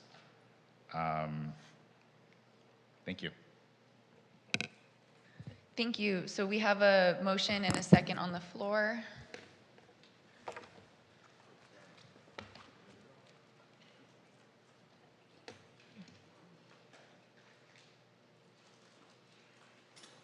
And almost all votes in? Okay. And the motion passes 4-1, noting the no vote of Councilmember Meister. See you in a few years. Thank you. We'll move on Thank to you, item, Simon. thank you so much. We'll move on to item C2, the zone text amendment to the accessory dwelling unit regulations in compliance with state law and implementation of the city's housing element program number 13. Yep. Do we have any public speakers on this? I don't see any. Oh. We have one individual in Zoom. Maybe we could take that. I don't need a staff report. I don't know if anyone else does. Okay, so we'll go Yeah. to Jamie Francis in Zoom, who will have 2 minutes to speak on item C2. Jamie, please press *6 to unmute yourself. Thank you so much. I'm glad because I know that the council might have hurried this, and I didn't know how many people were on Zoom or in person. I just wanted to say that I'm not a fan of ADUs when it comes to the affordable housing contingency. Being an affordable housing resident, I can speak based on proof of my experiences of individual homeowners who find a way to basically enrich themselves when it comes to adding to their property values. And plain and simple, they don't care about affordable housing. They don't care about inclusionary housing. They do not care. It takes the city council to implement housing ordinances. Now with the disaster that has been brought upon Los Angeles, we see that there are going to be speculators, property prospectors, people trying to get buyouts, and then there is no protection. Even in Beverly Hills, there is nothing in the ordinance that says that they're required or people after 1 year would be promised and guaranteed stable housing. With rent control, a lot of these properties, that they're not even in the ordinance in that respect of what I've looked at, and properties only built since 1979. So anything that was built after, or an ADU that was built with all the amenities, what would that be protected? And what ordinance, in what regards that the city would protect the resident or the tenant? So you have to understand that this is something that I don't think is going to increase the amount of housing that we have when it comes to protection or affordable or inclusionary housing. That is just my opinion. I don't know what changes can be made, but with the emergency ordinance that was implemented last council meeting, it's going to be that much worse for people who already reside in the city. Thank you very much for your time. Thank you. So it sounds like my colleagues don't need a full staff report. And it looks like we're prepared to move the item, so I hope you got comfortable. My motion includes closing the public hearing as well, Thank Madam you Mayor. very much. So we have a motion and a second. We should probably open the public Yeah. hearing. It was noticed as required by law. Thank you.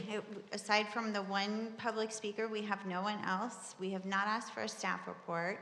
And so this item would introduce on first reading an ordinance of the City of West Hollywood amending Chapter 19.36 of the City of West Hollywood Municipal Code regulating accessory dwelling units and junior accessory dwelling units, and finding the action to be statutorily exempt from CEQA under Public Resources Code 21080.17 and Section 15061B3 of the state CEQA guidelines. And with that, we have a motion and a second.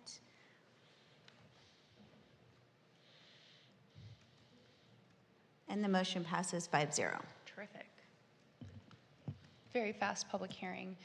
We can move on to item E1, the housing element implementation, an overview of the zoning improvement program for housing, which is great. You're all in the right seats. And I imagine we would like a staff report on this item. I don't need one. A brief one would be helpful, yep.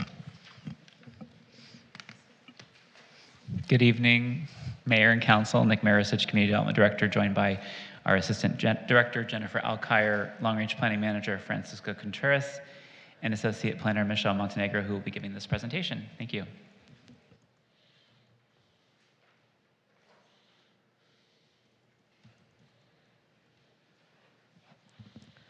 One moment, I think we're bringing up the presentation.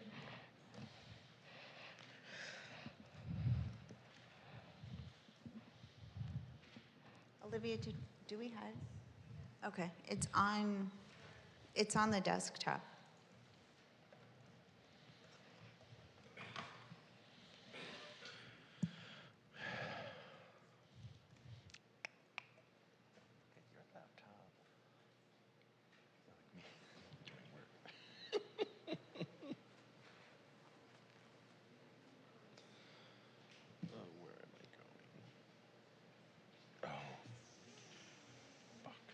Yes, I do. Fuck. Sorry. I just double booked something. I'm so mad. No. Oh, maybe I can. Whatever. We'll figure it out. I do. I have. Would anyone like a root beer float? Old-timey snack? Have you warmed up? They're very good. They're hard candies like my grandmother used to give me. They're so good. What is he doing? They're great. No, Anyone he's want some hyped root up on beer sugar float, or hard something. candy? No? What is it? It's like a root beer. Remember, like when root beer? Yes, I'll take Yes. one. You're hyped up on something tonight. Just the power of the Lord. They're very good. Mm-hmm. Okay. They're so good. Sorry about that. Thank you for your patience. As Nick mentioned, I'm Michelle Montenegro, Associate Planner with the Community Development Department. Thank you for having us. I will be covering the Zoning Improvement Program for Housing, also known as ZIP. The presentation should take no more than 5 minutes. This was previously known as a Citywide Development Standards and Incentives Feasibility Study. So I'll be covering a short overview of the housing element for the 6th cycle, RENA progress that the city has made, program overview of ZIP, and the outreach strategy and timeline. So this is a visual demonstration of the 6th cycle housing element that was adopted and certified in early of 2023. So you can see most programs are attributed to social service. This program specifically, ZIP, will touch on a number of objectives relating from development standards to incentives to housing types. It will cover about 18 objectives, which is about 15% of the entire housing element work plan. It primarily focuses on 3 programs. adequate sites for RENA, monitoring no net loss, workforce housing, diverse housing, and residential standards and process. We called out one objective that required the city to look at the progress that RENA has been made for all income categories in the past year, and if it was not meant to be on track, then we would look at additional strategies. The tools in front of you represent the progress that the city has made towards the housing element. We have a performance measures dashboard for RENA progress, and we also have a dashboard for policies and programs that we've advanced so far. So looking at RENA progress, this is also presented on the dashboard, we can see that the purple line represents our RENA goals, which is also known as the Regional Housing Needs Assessment. So that's the allocated number that the city receives for the cycle housing element. We are planning to permit 3,933 units. The purple line represents what the city has permitted thus far. In 2024, this number is 484. If we were to linearly forecast out this line to 2029, we would be looking at slightly over 1,000 units, which is about 3,000 short of what we need to be in terms of RENA. If we break down by affordability level, we are also behind in all affordability categories and market rate. Great. So I'm covering over the ZIP overview. So again, Zoning Improvement Program for Housing, also known as ZIP, will have three primary objectives. One is to reduce zoning barriers to housing. We'll be looking at base and bonus zoning programs, so making sure that we're calibrating to have alignment with the local incentive housing ordinance, as well as state density bonus law. We'll also be creating a transit-oriented development program. All these objectives are derived directly from the language of the adopted SID cycle housing element. The words in purple represent our guiding principles that were also derived and distilled from the community outreach process of the housing element. It represents what the desired outcomes are for this specific program. We'll be utilizing this as the groundwork for the community outreach process that we'll be introducing starting in March. There are primarily three other concurrent planning studies that are happening that would also influence and be incorporated into this work. The first is the inclusionary study with state density bonus law. The second is the mixed-use policy study, and the third is objective development standards. We'll be looking at guidelines within the code today, the municipal code, as well as standards that can be updated to ensure that they are not barriers to housing, but yet still meet other goals of the city, such as sustainability. The program has three specific stages. One is baseline analysis, two is alternative analysis, and third is recommendations, which we anticipate ending in Q1 of 2026. Among these three stages, we have two inputs for engagement. So the first phase of engagement will focus on listening in the needs of the community, and the second stage will be responding to alternatives presented after the analysis. We are completing right now the baseline analysis phase.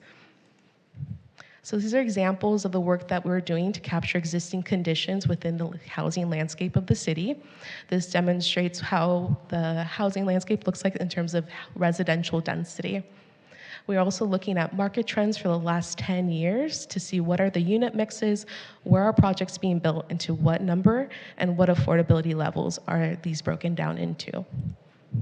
Next, we'll be moving to alternatives analysis, where we're looking at site-specific diagramming and feasibility for financial feasibility. This is some examples of site-level analysis that we will be conducting for all the neighborhoods within the city. Next, I'll cover outreach strategy. So we have a number of diverse outreach events, both in person and online, and we'll be focusing on targeted outreach for marginalized and underrepresented communities of people. Specifically, this program is partially funded by a Metro grant that requires us to really target unrepresented people who have barriers to facing the public process. So we'll be having focus groups, advisory groups, and pop-up events throughout the city. And this larger timeline represents the project kickoff all the way to the plan approval stage for the outreach and plan approval mechanisms that are required for this program. This is where I end my presentation, and we're happy to answer any questions. Thank you. Thank you so much, Michelle. Which of my colleagues are ready? Do you have any? And remember, this is a receive and file, but if there's any questions or comments we want to ask. I think we have one public speaker. All right. I have one in Zoom, yes. One public commenter. Okay.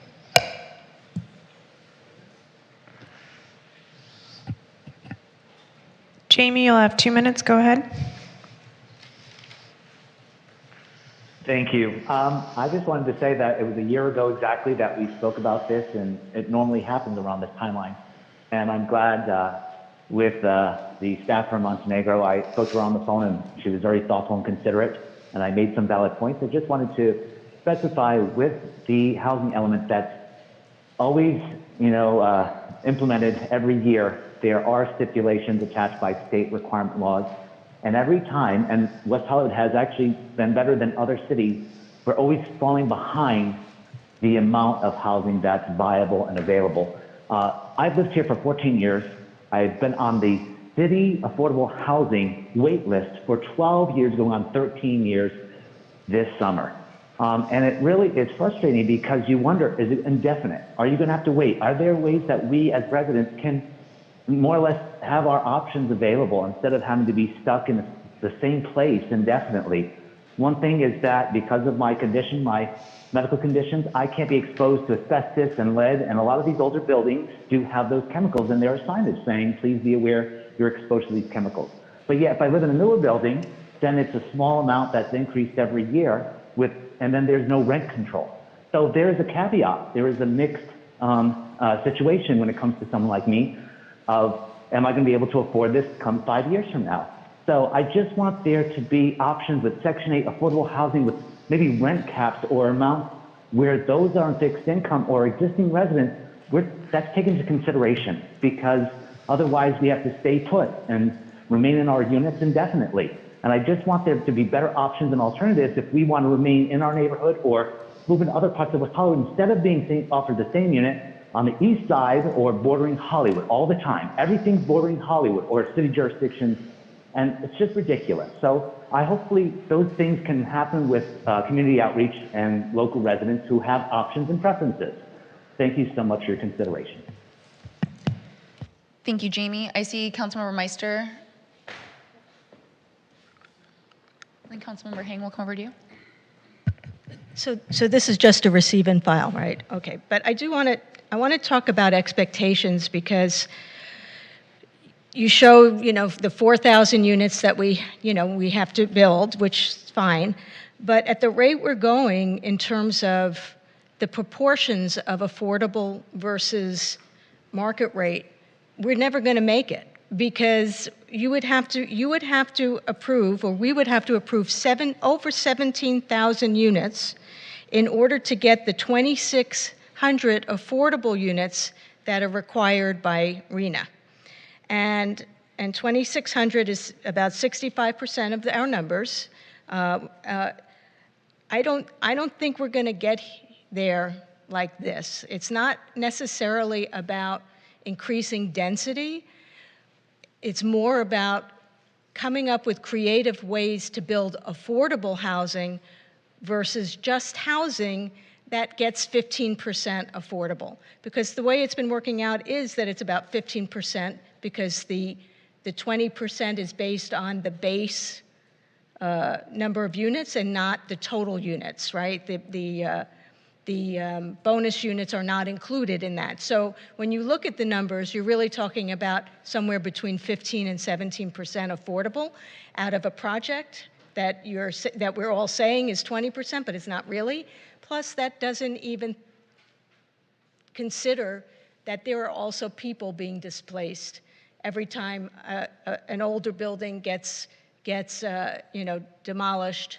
People get evicted, and then they are Ellised out, and then they are displaced. So I would ask or direct that we try to come up with creative ways of being able to build affordable housing by looking at, economic incentives, but not necessarily focus on, density is the answer. Because again, density doesn't mean 4,000 units, it means 17,000 units. And that's just not realistic. And you can do as many focus groups as you want. That's not going to be a very happy place here when you basically, increase increase our housing stock by that much. And it's impossible, because you would have to be tearing down, buildings all over the place.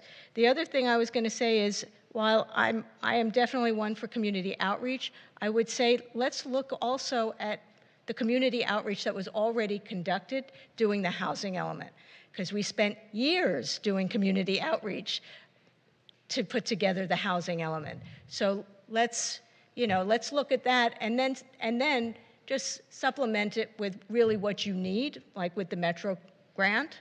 That is great. But we also have a lot of good information that we've already gathered from all those years of doing the housing element. So I would say I would try to think about what we can do in terms of economic development, because all we're doing now is increasing the disparity, because we know that the market rate apartments are not affordable. They're just, they're not, it's not affordable. They're not affordable. At $3,500 a month for a one bedroom, that's not affordable for someone with a moderate income. So that's what I would say. Let's look at ways that we can parallel, the RHNA requirements in proportion of the RHNA requirements. How could we possibly accomplish that? Rather than saying, let's build 17,000 units and hope we get, 15% affordable. Thank you, Councilmember Meister. Councilmember Hing? Thank you, Mayor. I just want to say thank you for the very in-depth report. I learned a lot. I think it's a good first step. We do need to build more housing, so thank you. I know that a lot of work went into that report. I just had a question for you. How is the city going to ensure that these new housings are fairly distributed to all neighborhoods in the city? So one of the main components of the scope when we went out to bid was to ensure that we have anti-displacement strategies, and we're looking at equity measures to identify higher opportunity areas throughout the city. So we're looking at patterns of exclusivity in terms of housing typologies. We're looking at where transit or high quality transit is located, and looking at commercial amenities. There's quite a few equity measures that are tools to staff. For example, the HCD opportunity map. There's a neighborhood change map. We're going to do our own equity analysis. So every time that we introduce a bonus or incentive program, we are introducing some displacement approaches. That is just yet to be seen. We have ideas, but we of course have to do community outreach to make sure that that's in line with the community goals. Great, thank you. And again, thank you for the very detailed presentation. Oh, you, Councilmember Erickson? Thank you very much. And my question is, in looking at this report and getting implementation on the progress, I do share the same concerns that Councilmember Meister is outlining, specifically peeling the orange in the way that, do you as staff feel like we will actually hit our RHNA goals, in your professional opinion?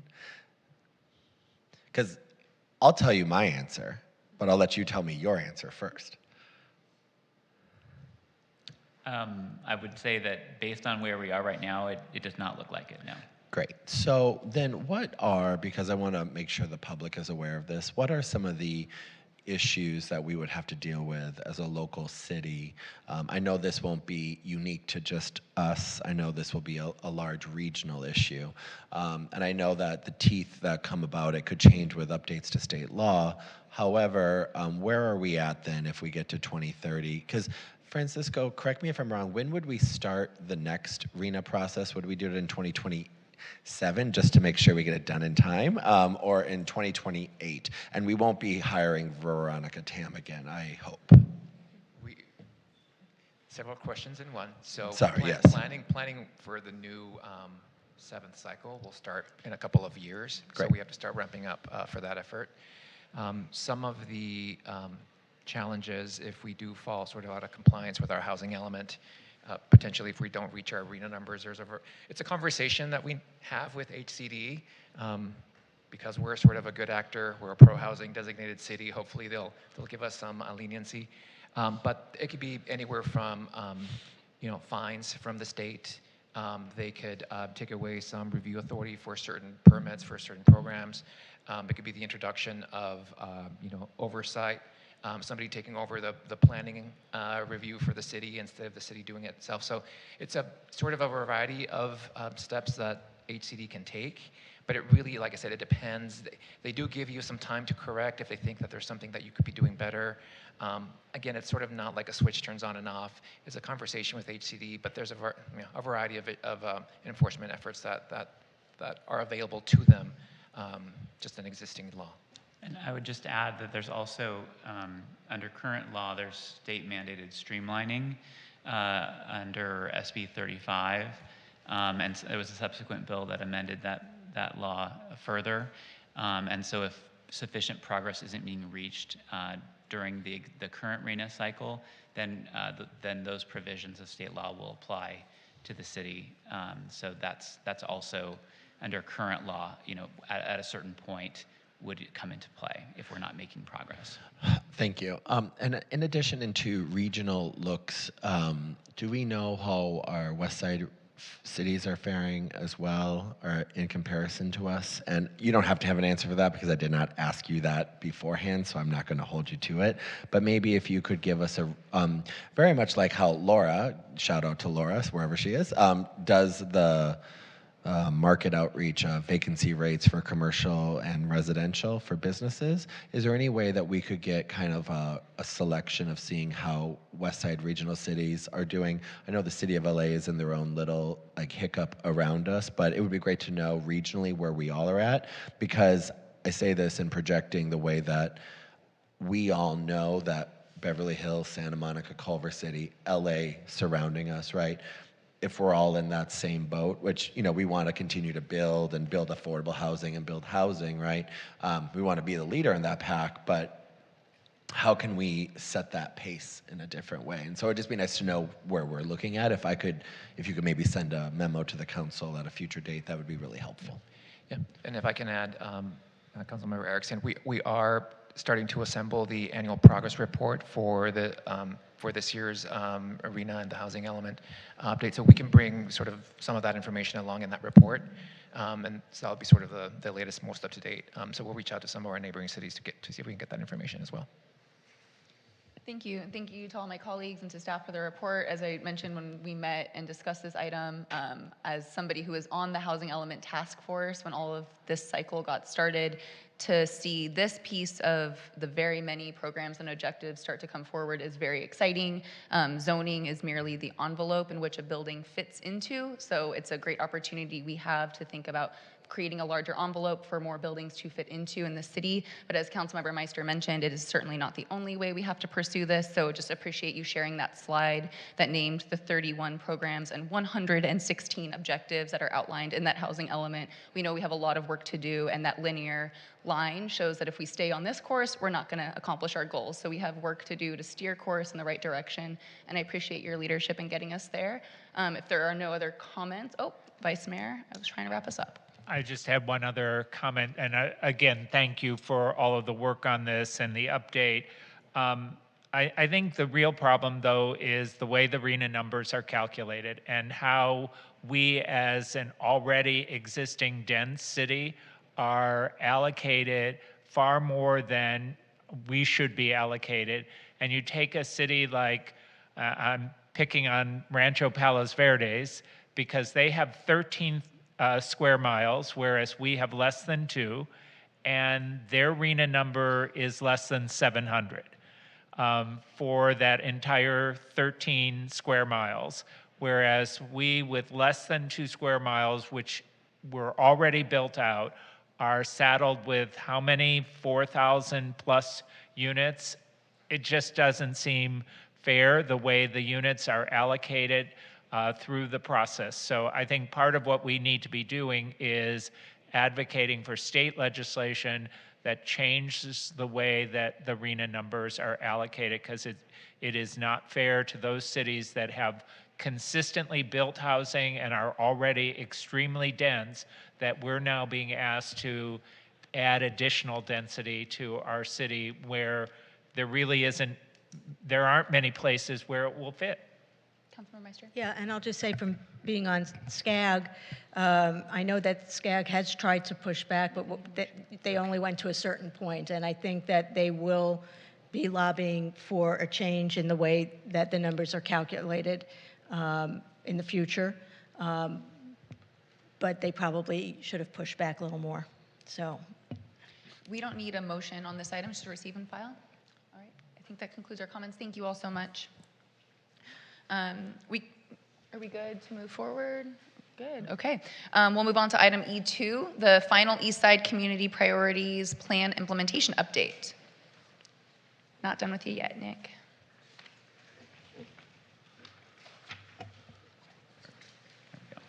We're ready. Just getting set up here. I'm still Nick Marisich, the Community Development Director. My colleagues here, Assistant Director Jennifer Alkire, Long Range Planning Manager Francisco Contreras, and we're joined by Senior Planner David Fenn, who's presenting this item.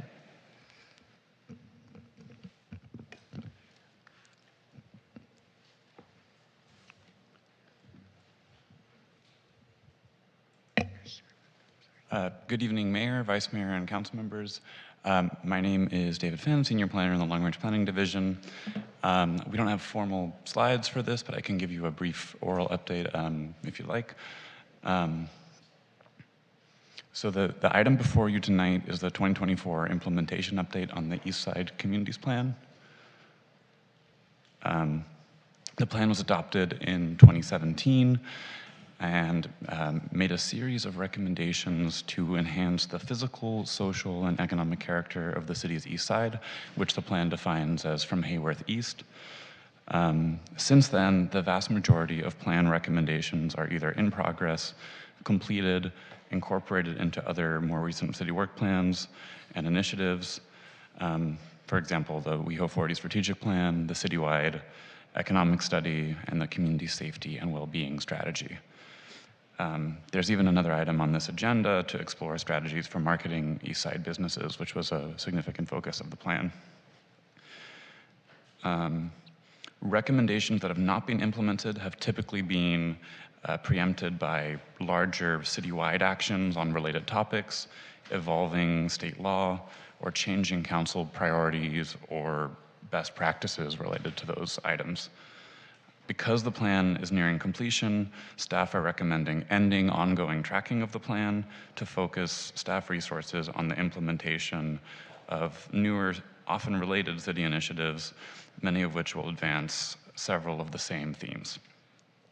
Attachment A to the staff report breaks down updates on each of the plan's 58 major recommendations. And that's the end of my brief intro on this, and we're available for any questions. Thank you. Thank you so much. I know there was one council member who had comments. Oh, there you, yep, go ahead. There you are. Go ahead, Councilmember Meister. My question, well, okay, so you have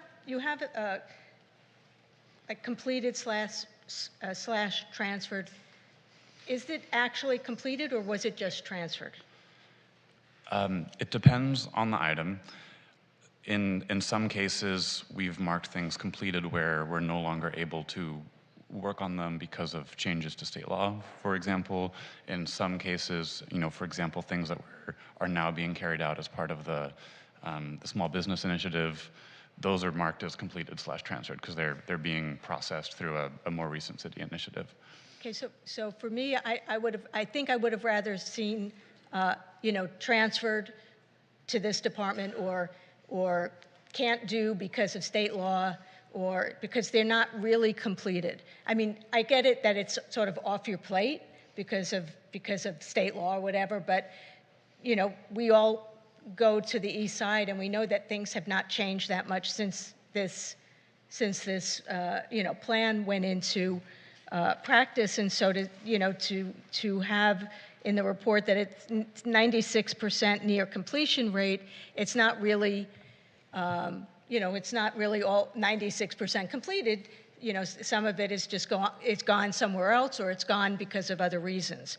So that's one of the questions or concerns that I had. And then the other is that, marketing was was part of this East Side priorities and economic development.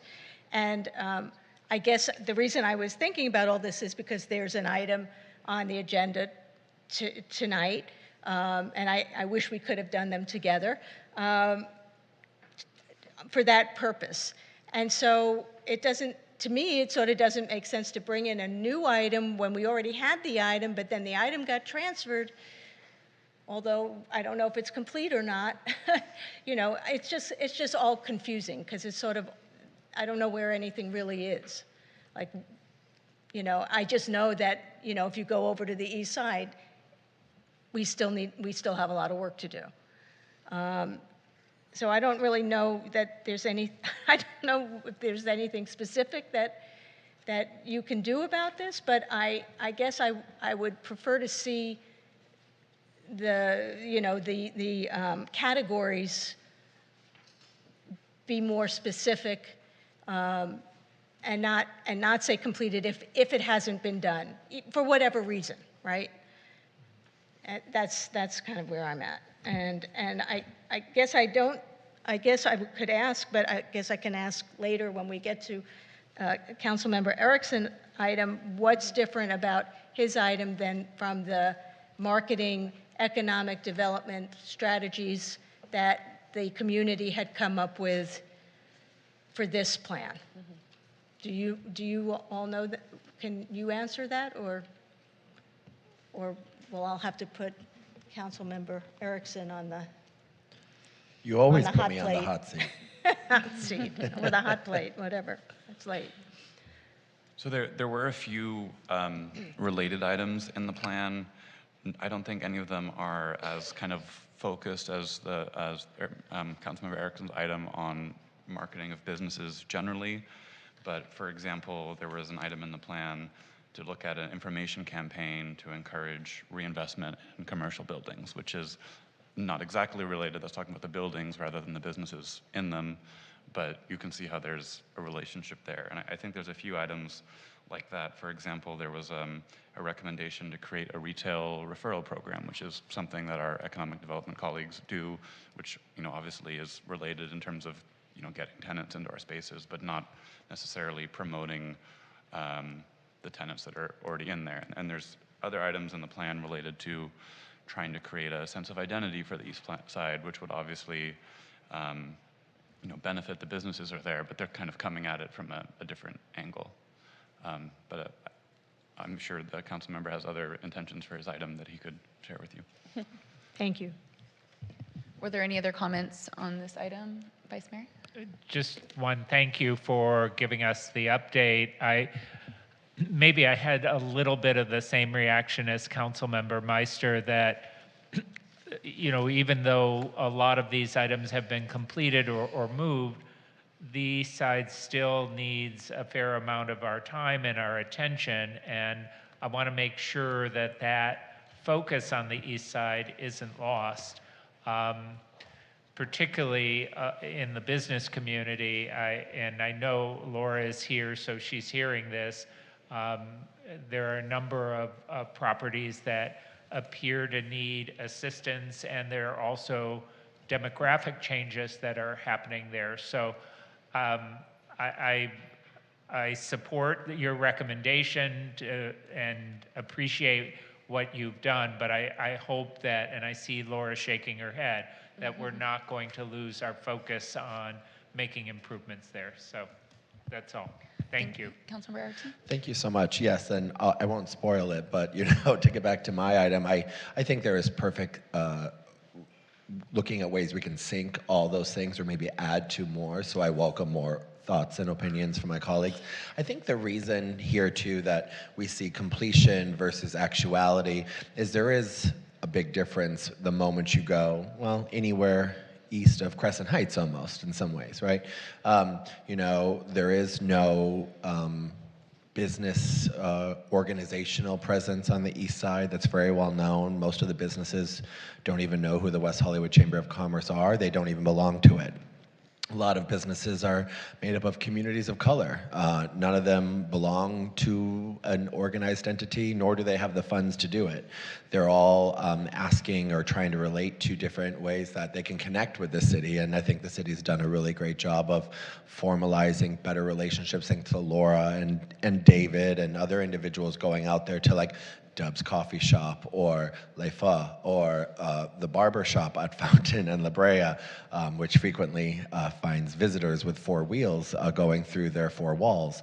And I think that an organized effort on a business outreach for the East Side, which could include reinvigorating the East Side Improvement Task Force or business district that happened many years ago, looking at what a potential pilot city organized with other outside entities, a chamber of commerce that focuses on communities of color, specifically also looking at ways we continue to outreach to our Ukrainian and Russian communities are another great way. And I think the reason why we have to do it still is we need to finally commit to that outreach. Also, it comes down to development. We see, I think, the largest development on the east side, some of them happening right now.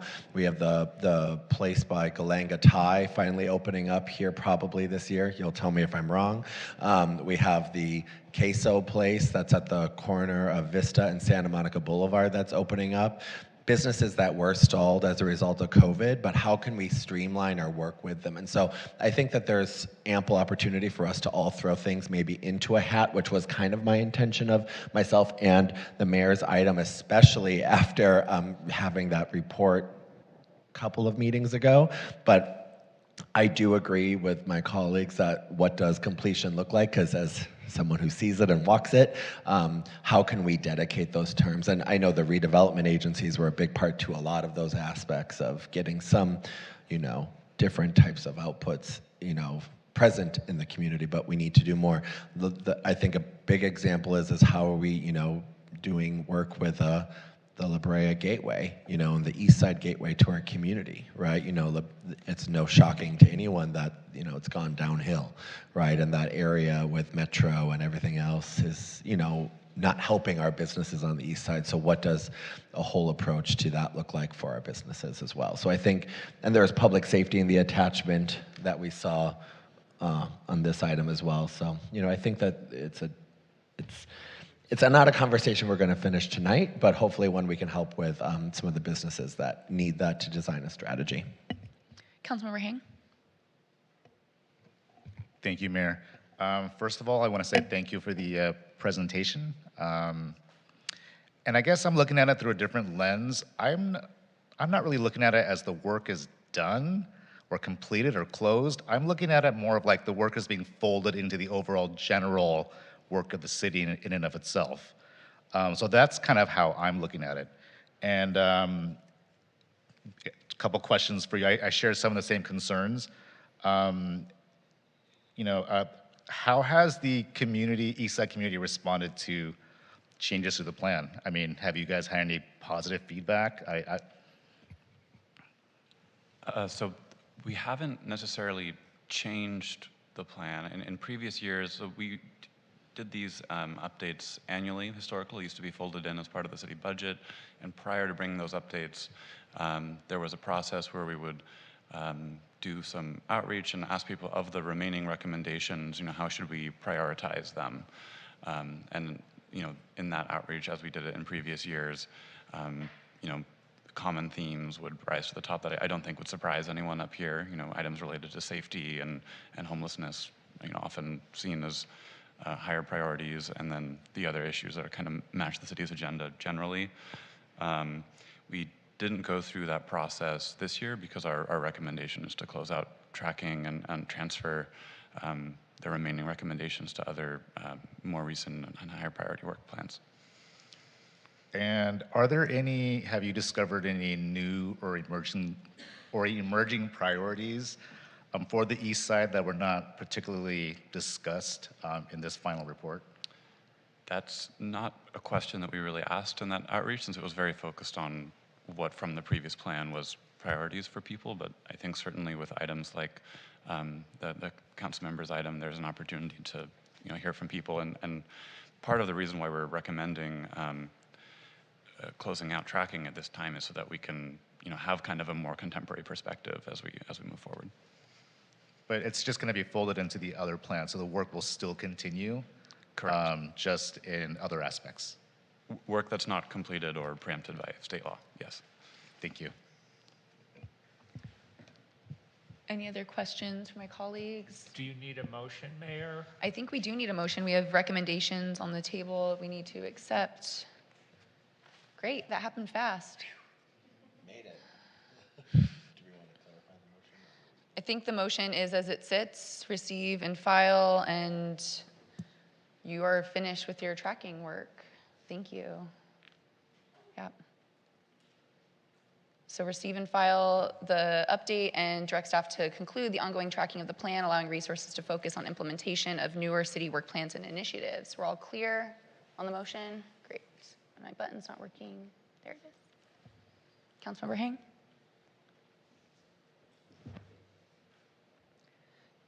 Thank you very much. My colleagues good to keep moving? Great.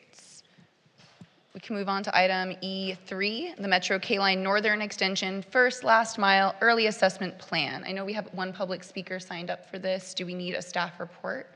I don't. I think everyone was comfortable putting this on consent, and I had a comment that I wanted to make. So, can we hear from our public speaker? Yes, let's hear from our public speaker. We have Jordan Beard for public comment.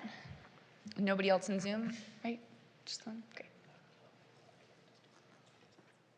Hi, I'm Jordan Beard with the Bicycle Coalition. I'd like to express my support for the First Last Mile draft plan. I'm really excited by the potential K-line alignment through West Hollywood and all the potential that that has and what it could bring to this small city. I'm really hopeful that the council can move things forward as we can show as a city that we're ready to be proactive and work with Metro as much as possible to implement and integrate more transit options in the city. And yeah, there are some elements of the draft plan that I found particularly enticing, such as adding four-way scramble crosswalks to some of our major intersections. And considering that a lot of those already have no turn on red implemented now, I'm curious if some of those elements that are kind of low-hanging fruit could be implemented or fast-tracked before this whole project. Thank you. Mayor? Thank Mayor, you. real quick. Oh. And Jordan, if you want to talk to Danny or someone from Public Works, they can tell you where the four-way crosswalks are currently happening or supposed to be happening. Oh, great. Yeah. Thanks. Right? Vice Mayor? Yes, and thank you for the report, and thank you to our consultants who are here tonight. Are we approving particular aspects of this? Because one of my pet peeves, as I've discussed before, is plazas at the stations. And working by one of those plazas at Wilshire in Vermont, it is a disaster. We don't want that in our city. Being by the Wilshire and Western Plaza, also a disaster. And as I looked at the plan, I saw those kind of plazas sort of schematically. I know just for purposes of the plan at San Vicente and Santa Monica as well as Fairfax.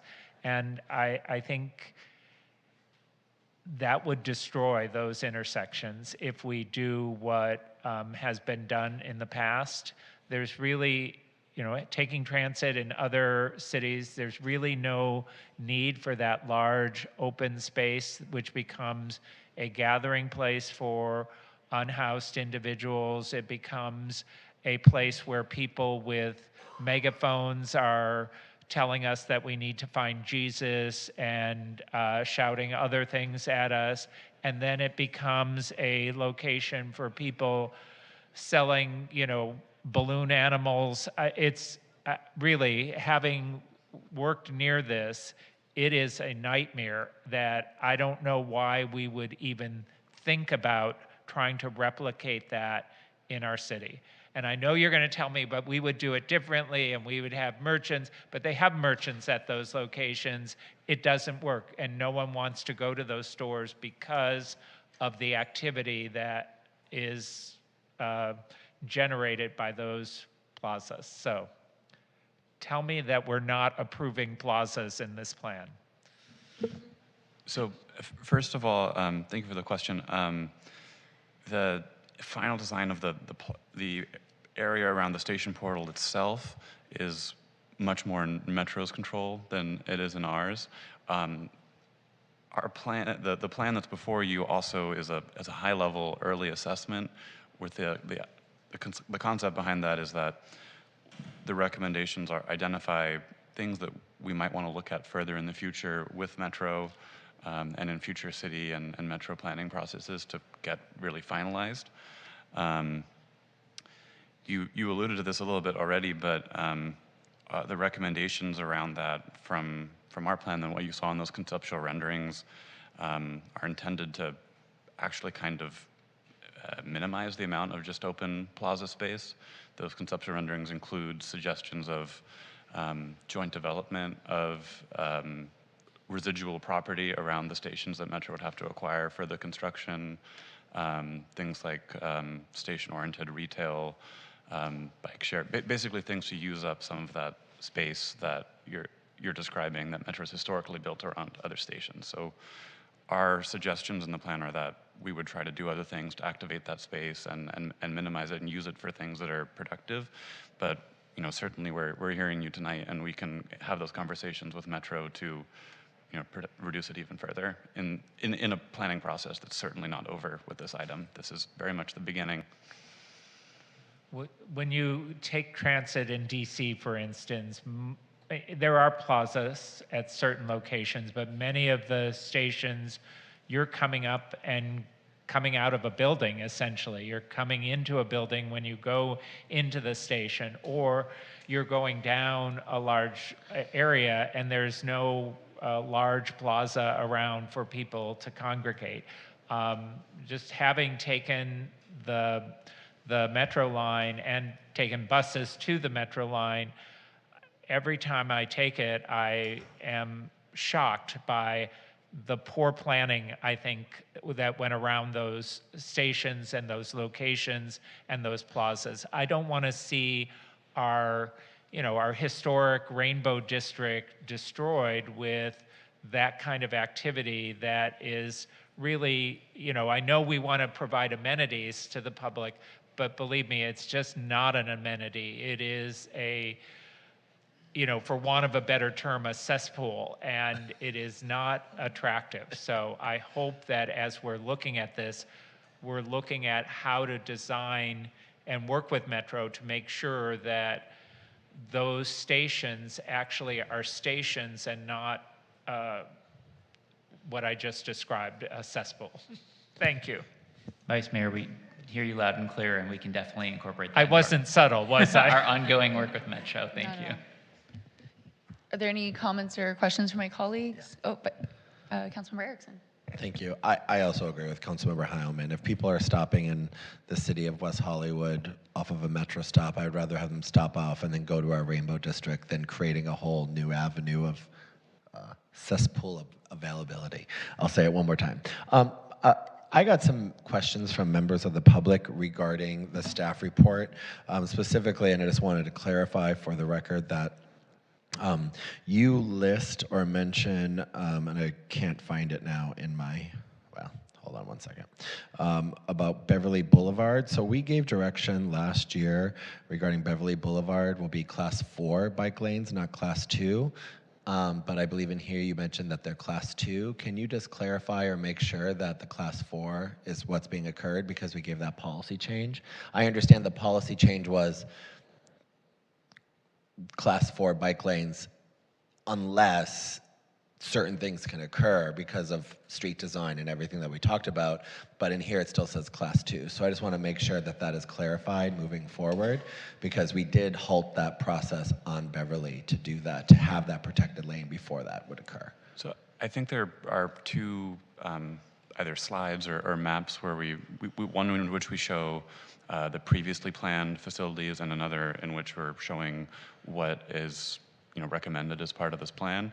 And the second one, which is really what the plan is calling for us to explore further in the future through that continuing planning process, is in alignment with the motion that you're describing, the direction from council to explore the more protected facility. Great, that's all I needed. Thank you so much. Any other questions or comments? I'm prepared to move the item with the Terrific. comments we've made. Oh, it's motion.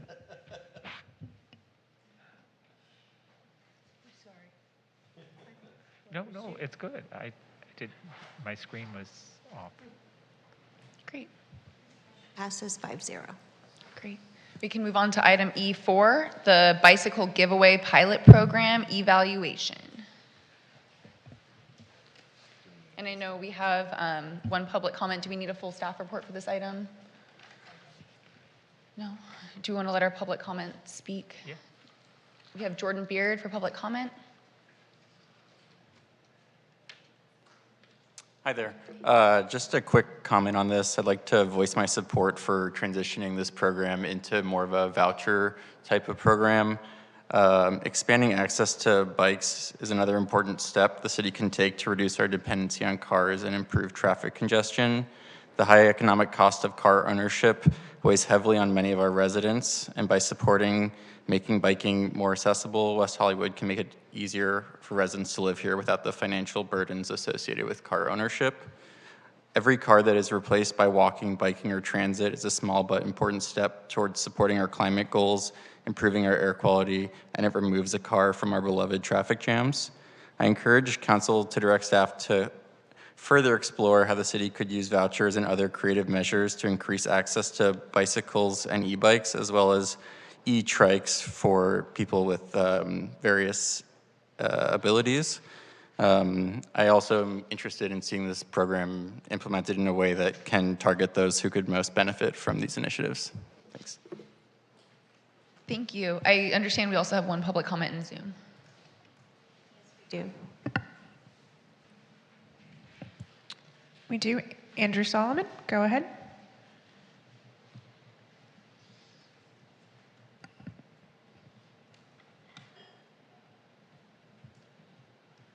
Andrew, please press *6 to unmute yourself.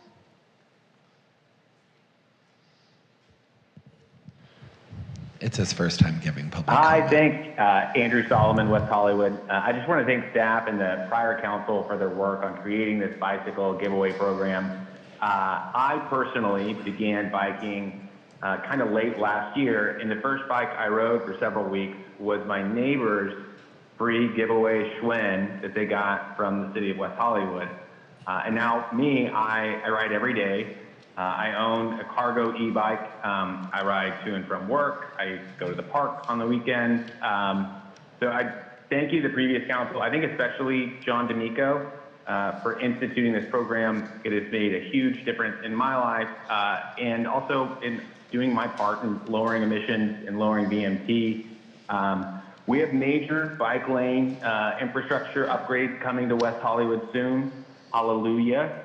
So now is the time to ensure as many residents as possible can get on 2 wheels instead of 4. So for that reason, I urge the council to remove any barriers to a future program. 1, do a future program. 2, don't limit it to income eligibility restrictions. The goal is to get as many people on bikes as possible, regardless of their income.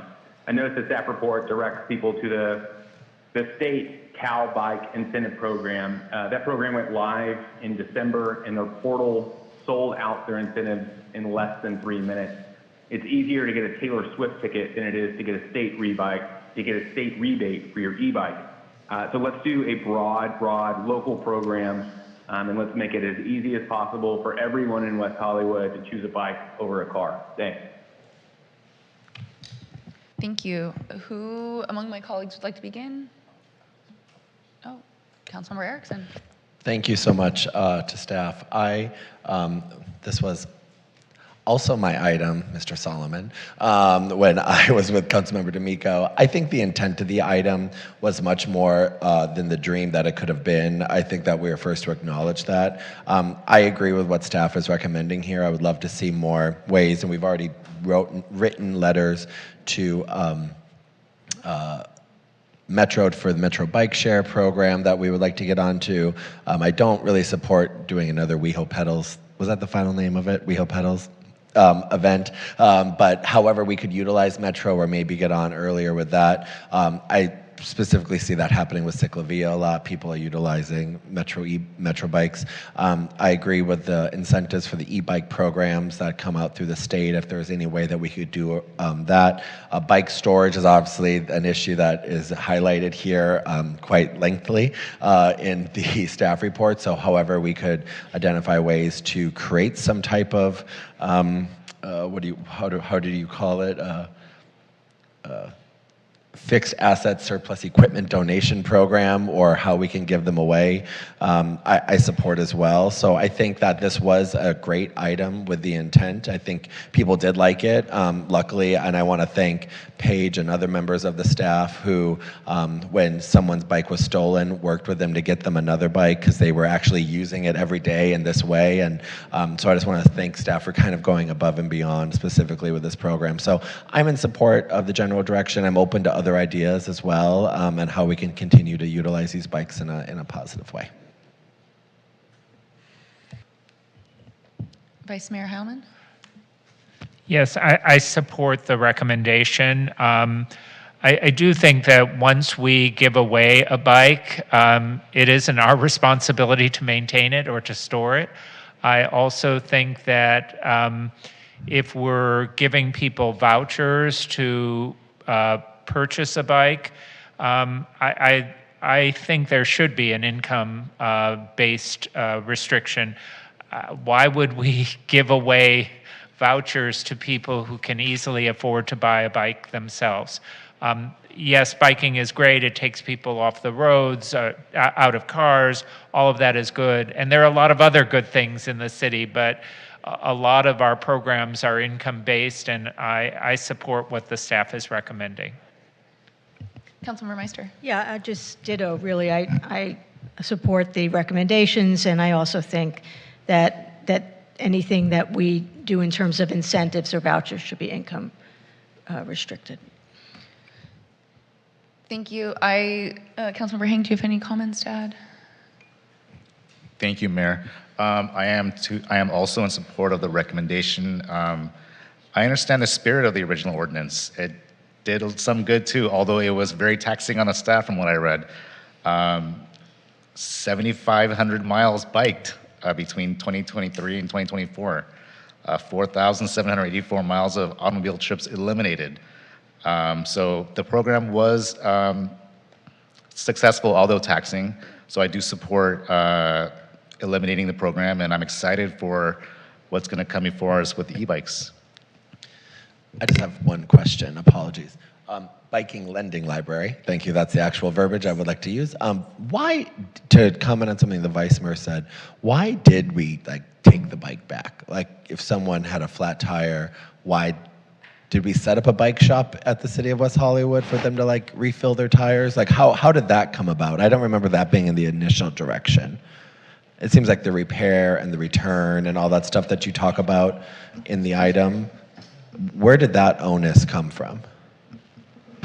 Sorry, council member, regarding the city not repairing the bikes? No. Okay. Us repairing the bikes. I'm not following your Or allowing people to Yeah. return the bike because something was broken. Yeah.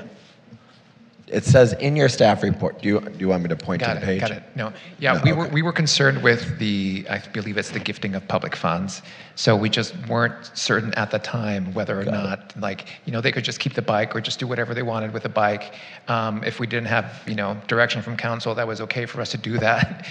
So that was sort of just we wanted to just be super conservative with that aspect of it. But I think we're very confident with the recommendation as it stands. So it was really designed that we were kind of lending them the bike for a period Exactly. of time, and then if they dropped out of the program, they were required to return. Exactly. Okay, all right, now Exactly. I understand. Thank you. Okay, thank you.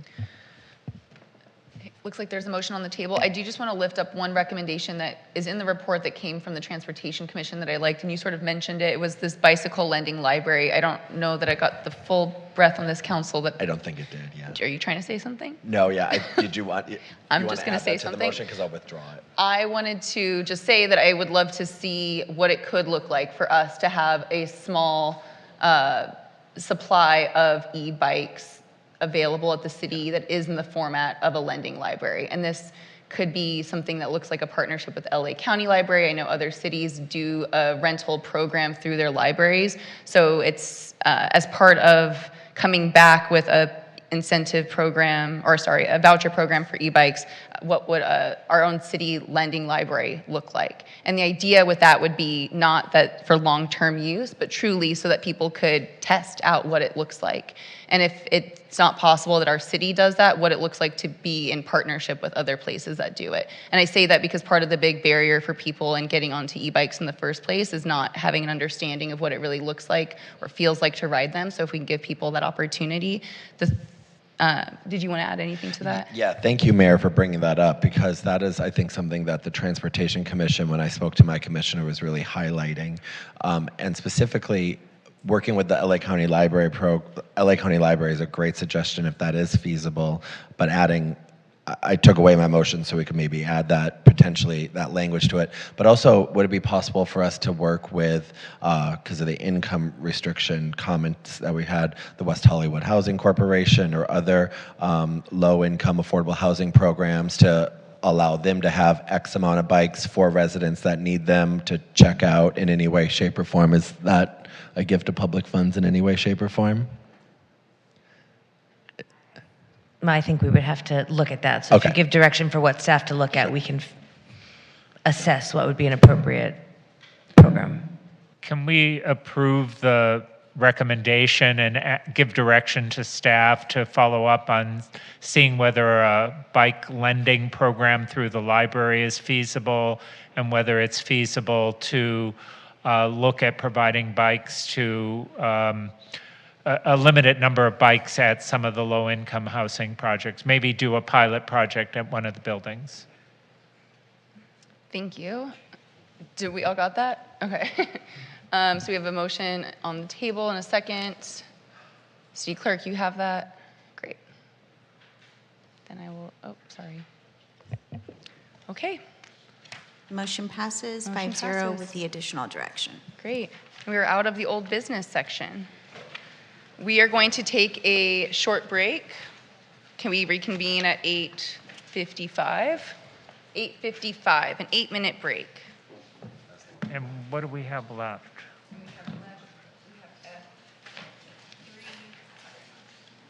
Yeah, we're almost done. F3, F4.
Going to reconvene the meeting. If you can please scoot back to your seats.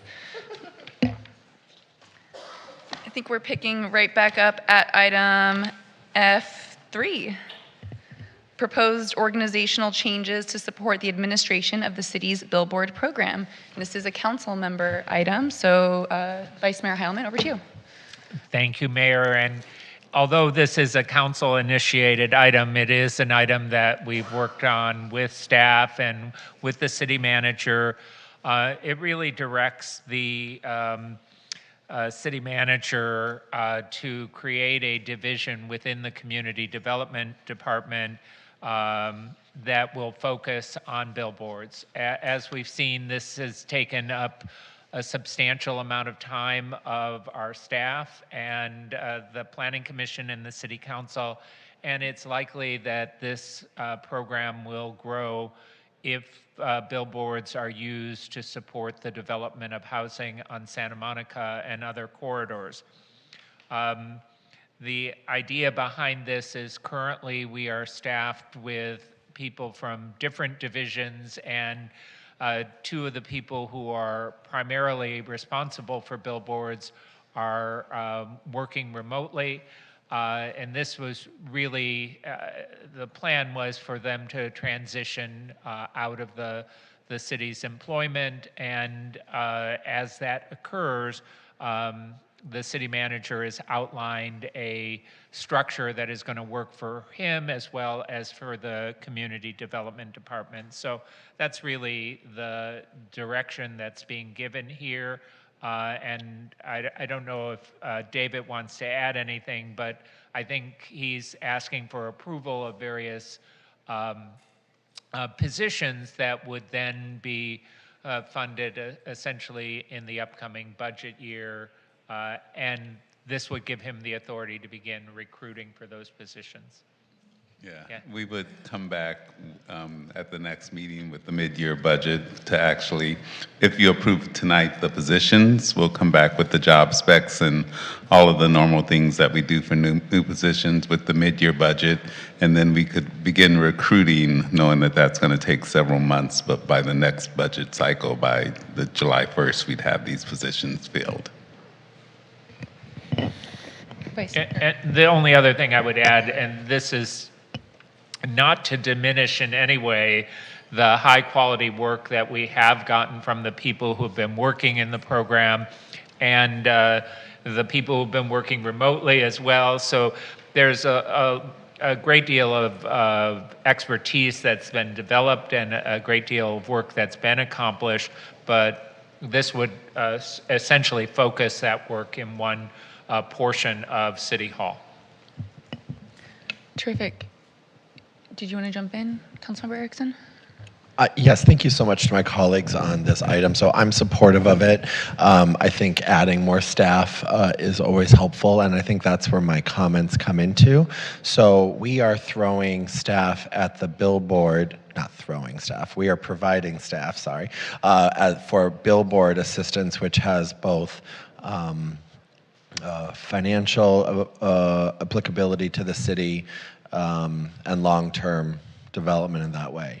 However, I don't see us prioritizing the same type of staff prioritization for infrastructure improvements, mainly our streets, our sidewalks, and other areas that are drastically outdated. I look at the timeline for the Willoughby Streetscape program, and it's nowhere near any of this. I look at the Fountain Avenue redesign program, it's nowhere near any of this. So if we are providing additional staffing to do really important items like billboards that bring in money, we also should be providing additional staffing to the areas that need it, and that does include our major infrastructure and our streets. And I hope my colleagues would agree that the more staff that we have to provide community updates, to provide updated plans, not to rely on consultants so much, helps everyone, because you have to, in order to see the billboards, you have to drive past them. And so, or walk, thank you very much, Mayor, for highlighting that. But I think that I do intend on voting on this item tonight. I'm supportive of it, but I also would like for us to look at then giving additional direction for much needed departments that need additional staffing on infrastructure improvements. Our streets are 40 years too old. So that's it. Councilmember Meister? Thank you, Mayor. So I'm supportive of this item. The reason that I asked that it not go on consent is because if we're going to be bringing in additional staff, I think it's really important for us to make sure that there is transparency in terms of these billboards on the website and reports to us. I mean, when I look at the links that, for some of these reports, I was the one who asked these questions. I mean, you would never find them in your wildest dreams. So I think we should have a page on our planning department's page, a link that's specifically very clearly about billboards. Here it says in 2019, the city prepared an inventory of existing billboards. Does this mean the ones that were done since 2019 are not on the inventory? They're not on the website right now, but we'll be adding those. Okay, but they were done since 2019. Maybe some of them were 2020, 21, 22. So, it's taken a long time. So that's my point. My point is that by having additional staff, things like that should be, tracked and kept up to date. We should get reviews on all of these items. For example, the maps, revenue that's coming in, who monitors the occupancy. I mean, if it's 1 year that we monitor, is that how long they're allowed to have the 50% or more occupancy? I don't think it's a year. I mean, maybe it is. That's why I asked staff if they could be prepared to answer that question. Is it less than a year, more than a year, that they're allowed to have, less than 50% occupancy?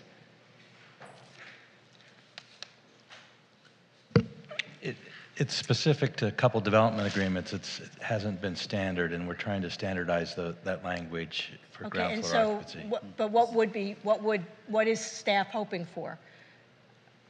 If they're under occupancy, we'd like them to be at occupancy within a year. Within a year, okay. So, all right, then fine, then that's fine. But I think it's very important for the public, especially because these are, bringing in so much of our revenue, and it apparently keeps growing because we keep approving billboards. And I think that the residents, our community wants to know, what money is coming in, and just a better tracking of the system, and a very transparent tracking, not a link that no one would ever find, and there, even if they, Googled all night, they wouldn't find it. So, all of the items that, in the questions that apply, I would like for staff, if we're going to be staffing up, that this should be an important, this should be also included as their responsibility, the tracking of all of those things, and in a way that's extremely transparent. Yeah, no, absolutely will. And the link is on the community development webpage. It's a click. I know it's a long link as it's spelled out here, because that's what's shown in the bar, but it's just a click on the page. We may need a page for it. You know what I mean? It's again, it's a big part of our revenue now. It's over 10%, right? Mm-hmm. I mean, that's one industry that's over 10% of our revenue. Yeah, no, certainly as we develop the new staff and team that will work on it, we'll come back with a plan for regular updates to the council, similar to what we do with the major projects and the capital improvement projects. Great. Councilmember Hing? Thank you, Mayor. First I want to say thank you to the vice mayor and to the city manager for allowing me to join on this item and allowing me to provide some of my input. It's a great item, and billboards are a large part of our revenue for our city, and it's very important. And Brian, may I ask you a question?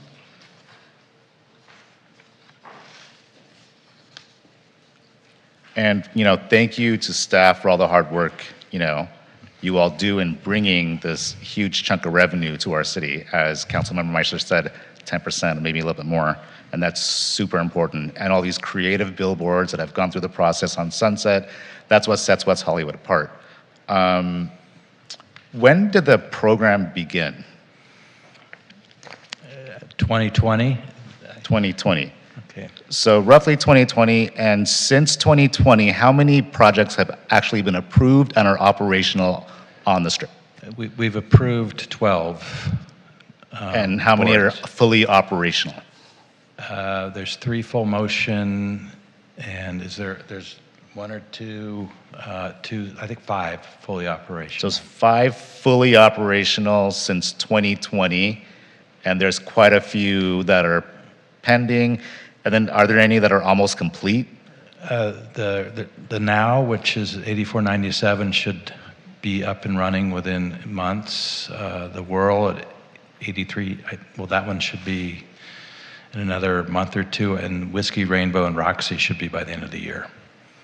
Got it. So that's since 2020, we have a boatload of applications. There's 5 currently complete and fully operational, bringing in the revenue for our city.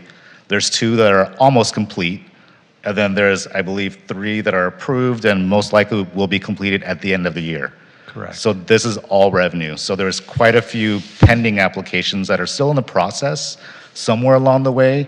And when those get complete, then, we're just going to be able to generate more revenues to Councilmember Erickson's thoughts earlier, that we're going to be able to fix our infrastructure and hire more staff. And I think this is a great item.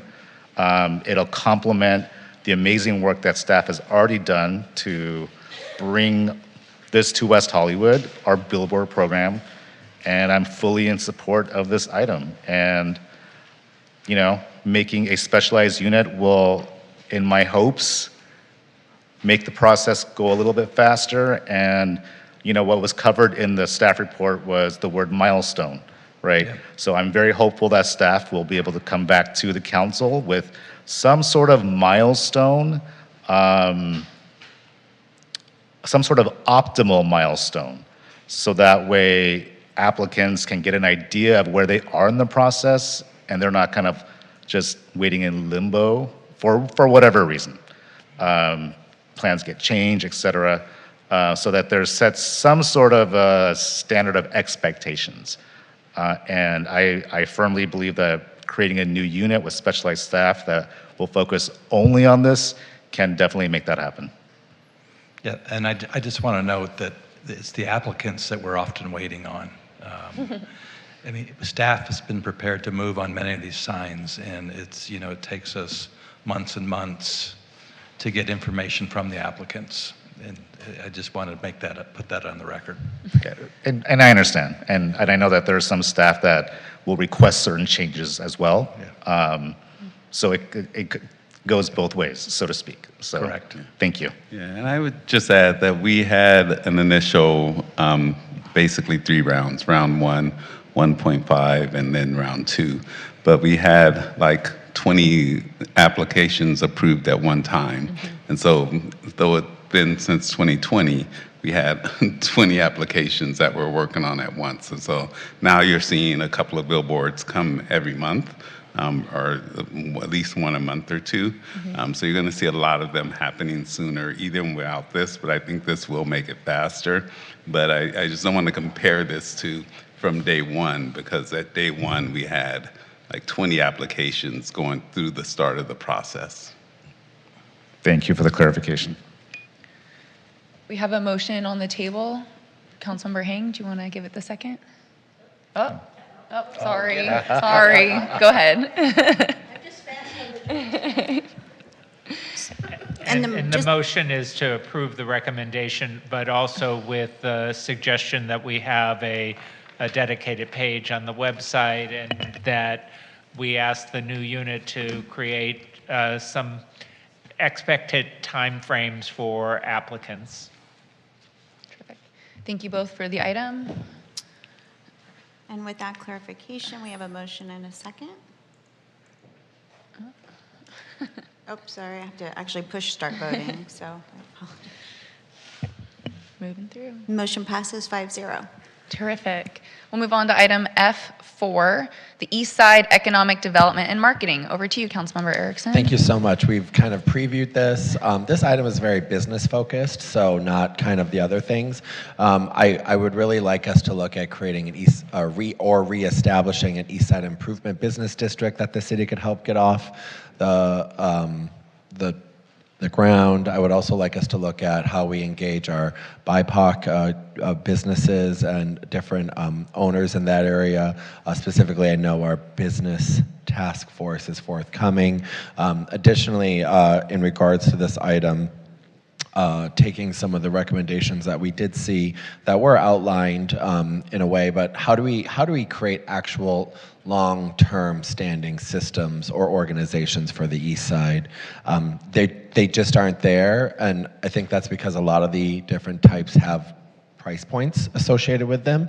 So how could we as a city directly invest in some of these? So that was the intent of this item. Mayor, did you want to add anything else that I might not have described? No, I think you covered it. I mean, I had a concern when I was signing on to this that it was duplicative, and in sort of the folding down of the last item and the standing up of this one, I just feel like it's creating a really specific conversation that we can stick with around what's possible in terms of marketing those specific area.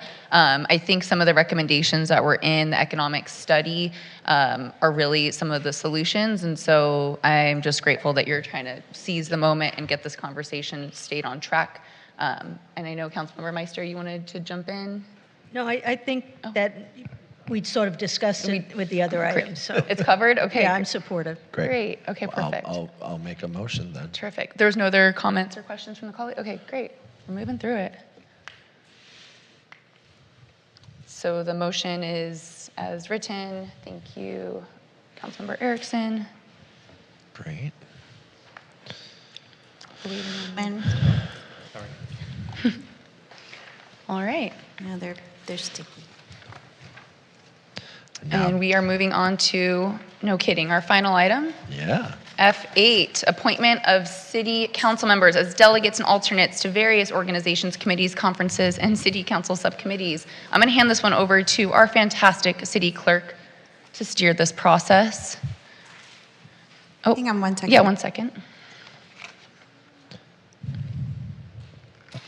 And for my colleagues, I know our city clerk is going to run this process. We'll let her steer the show. All right, whenever she's ready. Sorry, All Mayor.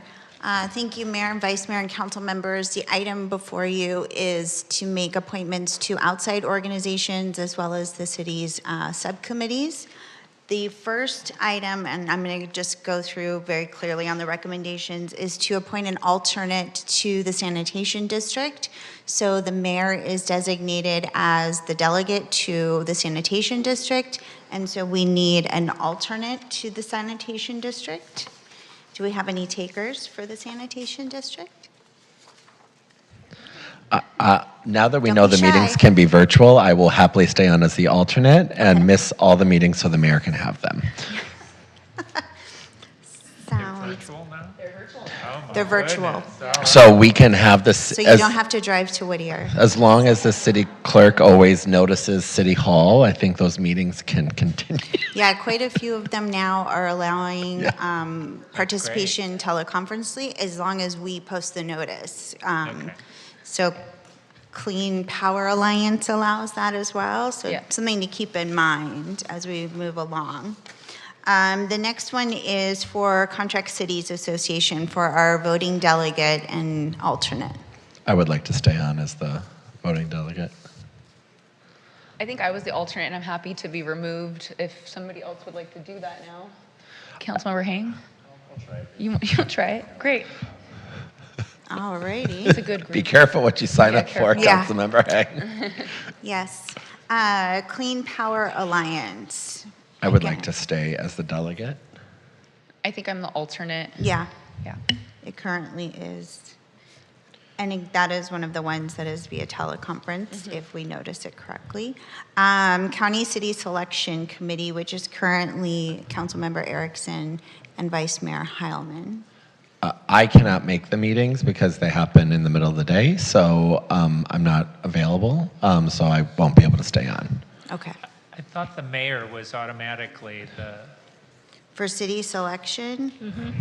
Yes, it is the mayor, you're correct, and then an alternate, which was you, Vice Mayor. I'll stay You alternate. want to stay as the but- alternate? Yeah. So Chelsea, you get to be, okay.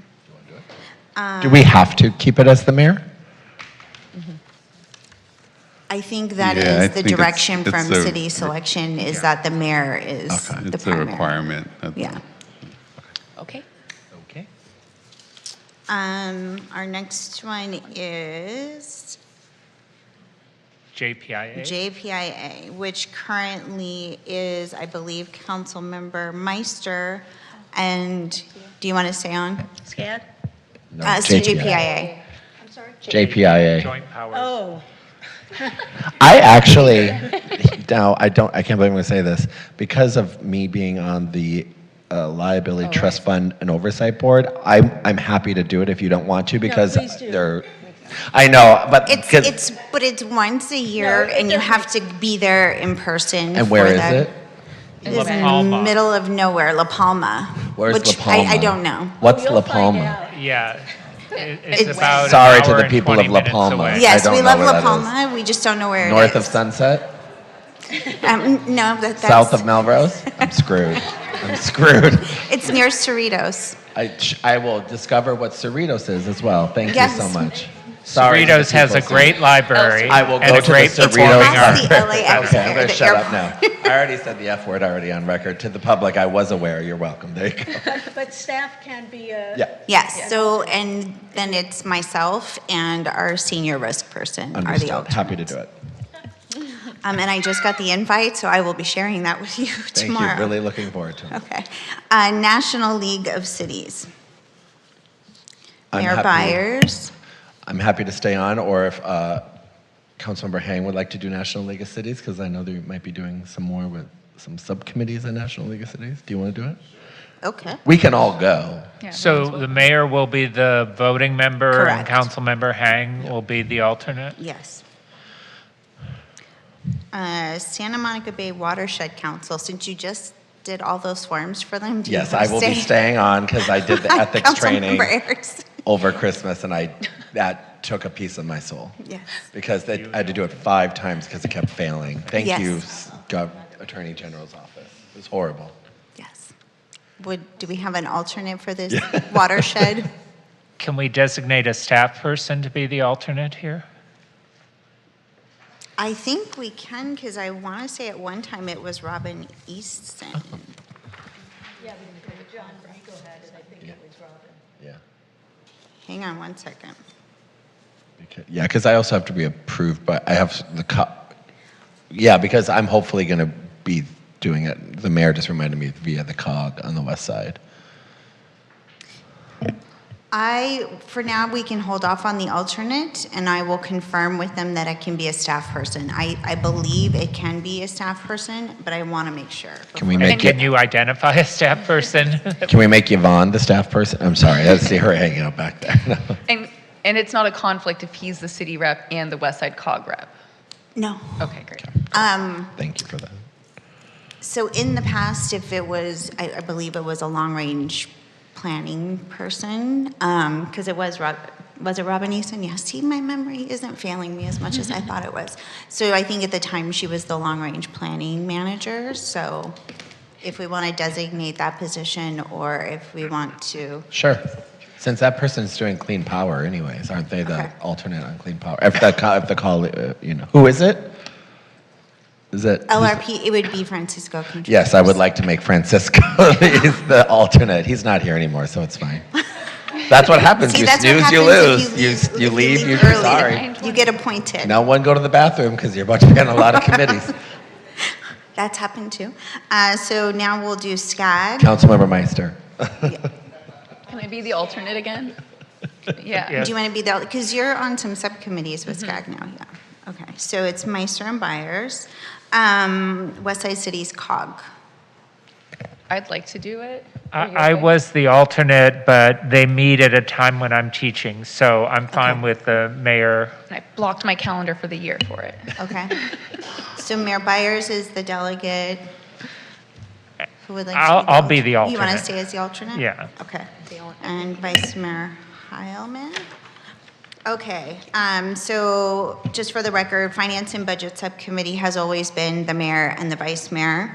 One of the things that I wanted this council to affirm or change is for the last 2 years, it was decided that the mayor and vice mayor would be the Pride Subcommittee appointees. Just wanted the council to affirm that or to decide not to do that. And if we affirm it tonight, that is the way that subcommittee will stay moving forward. Yeah, I think that. Does that work? Okay. Yeah, it's worked in the So past. for Pride Subcommittee, it will be Mayor Byers. Wait, yeah, we're all good? Yeah. Okay. And Vice Mayor Heilman. And so now Homelessness Subcommittee, which is currently Mayor Byers and Vice Mayor Heilman. I believe both of you want to stay on that subcommittee because there's some Unfinished business. good work to get done there. So now Plummer Park Project Subcommittee, okay? I don't need to be a part of that one. I'm happy to stay on with Councilmember Okay. Meister. So that will remain Council Members Meister and Erickson. Hart Park Phase 2 Visioning Subcommittee. The which one? Hart Park Phase 2. Was I originally a part of that? We just haven't gotten anything started? So for Hart Park, we currently have. I feel like. Oh, it was new, and we haven't done anything with it. Okay. So it was Meister and where's Rick? I thought I signed up because it was Sunset. Was it Sepi and Sepi? It was me and Lindsay, I think. It's a new subcommittee. Oh, There it's was no. okay. So it's Okay. a I brand recommend. spanking I new. nominate Councilmember Hang. Sorry, I'm just make him feel. Anyone, you want to be council member Meister? Okay. Meister and not Hang? Hart Park, so- Yeah. Laurel House. Who's currently doing that? Councilmember Laurel Meister. House was council member Shine and Meister, so we have an opening. Laurel House. The mayor or Councilmember Hang? I nominate Councilmember Hang. Okay, San Vicente Streetscape. It's currently myself and Councilmember Erickson, and we just had our first meeting, so I think we So stick stay, with it. Yeah. Okay.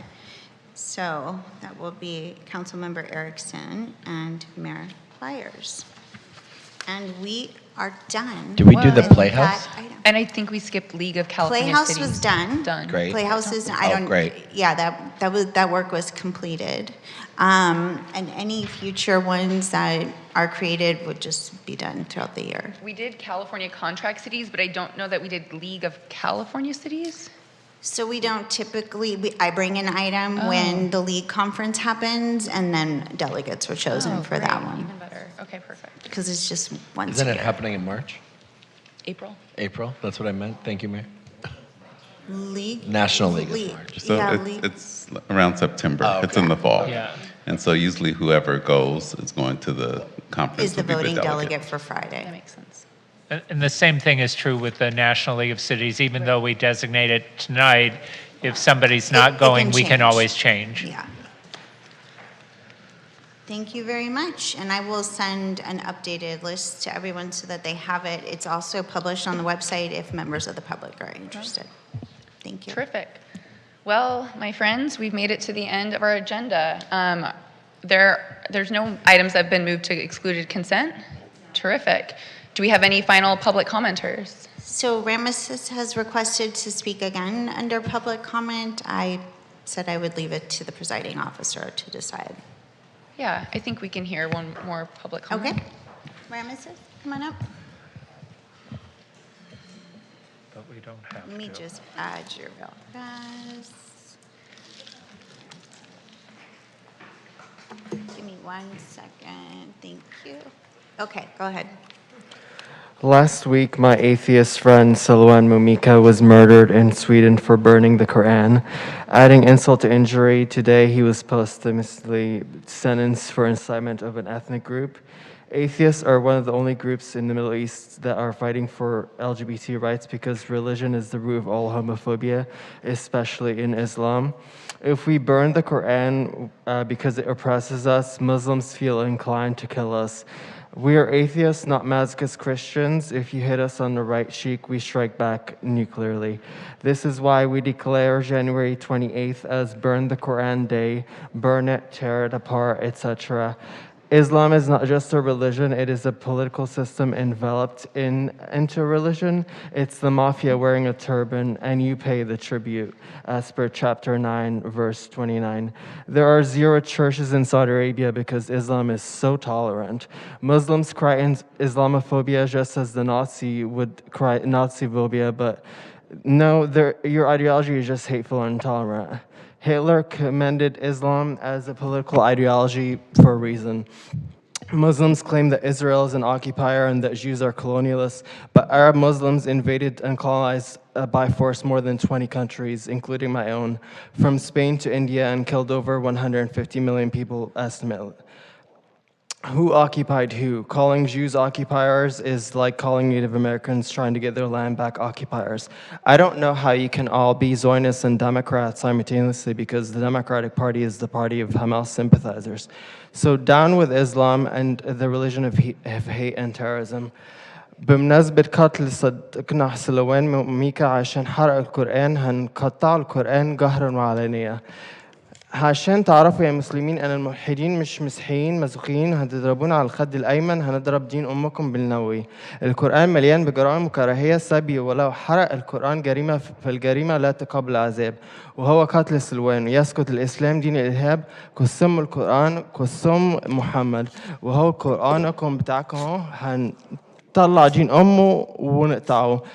وفعلوا ماذا تفعلوا؟ احنا ملحدين مش مسيحيين مازوخيين، يعني هتضربونا على الخد الايمن زي ما قلت، هنضرب دين امكم بالنووي لانكم انتم ارهابيين ودينكم ارهاب. Every Muslim is a terrorist in waiting. We will move on to council member comments and meeting attendance reports. Which of my colleagues would like to begin? All right, Councilmember Hang. Thank you, Mayor.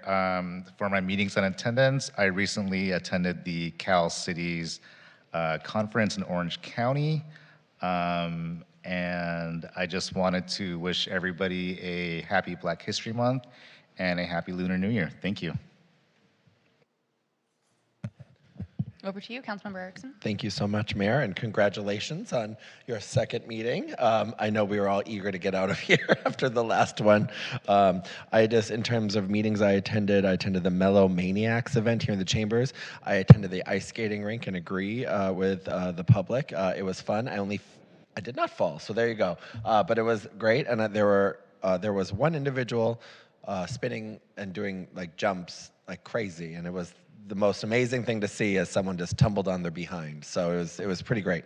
So thank you to staff, and I want to thank everyone that was involved in that. I know nothing went according to plan on that entire event, but good things will come when it comes back in the future. It will be okay, and we will have drag queens on ice. We have promised drag queens on ice, so we will do it. Attended the San Vicente Streetscape Planning meeting, the Cal Cities Policy Committee meeting, the Winter Wonderland event. Thank you to the Parks and Rec staff. It was such a great time to see all of it. I attended two events at the Wild. First, the Purely Wild event, which promoted the sober bar nightlife program, which they were trying to start, which was really lovely. And the Last Dance honoring Thelma Houston for Thelma Houston Day in the city of West Hollywood.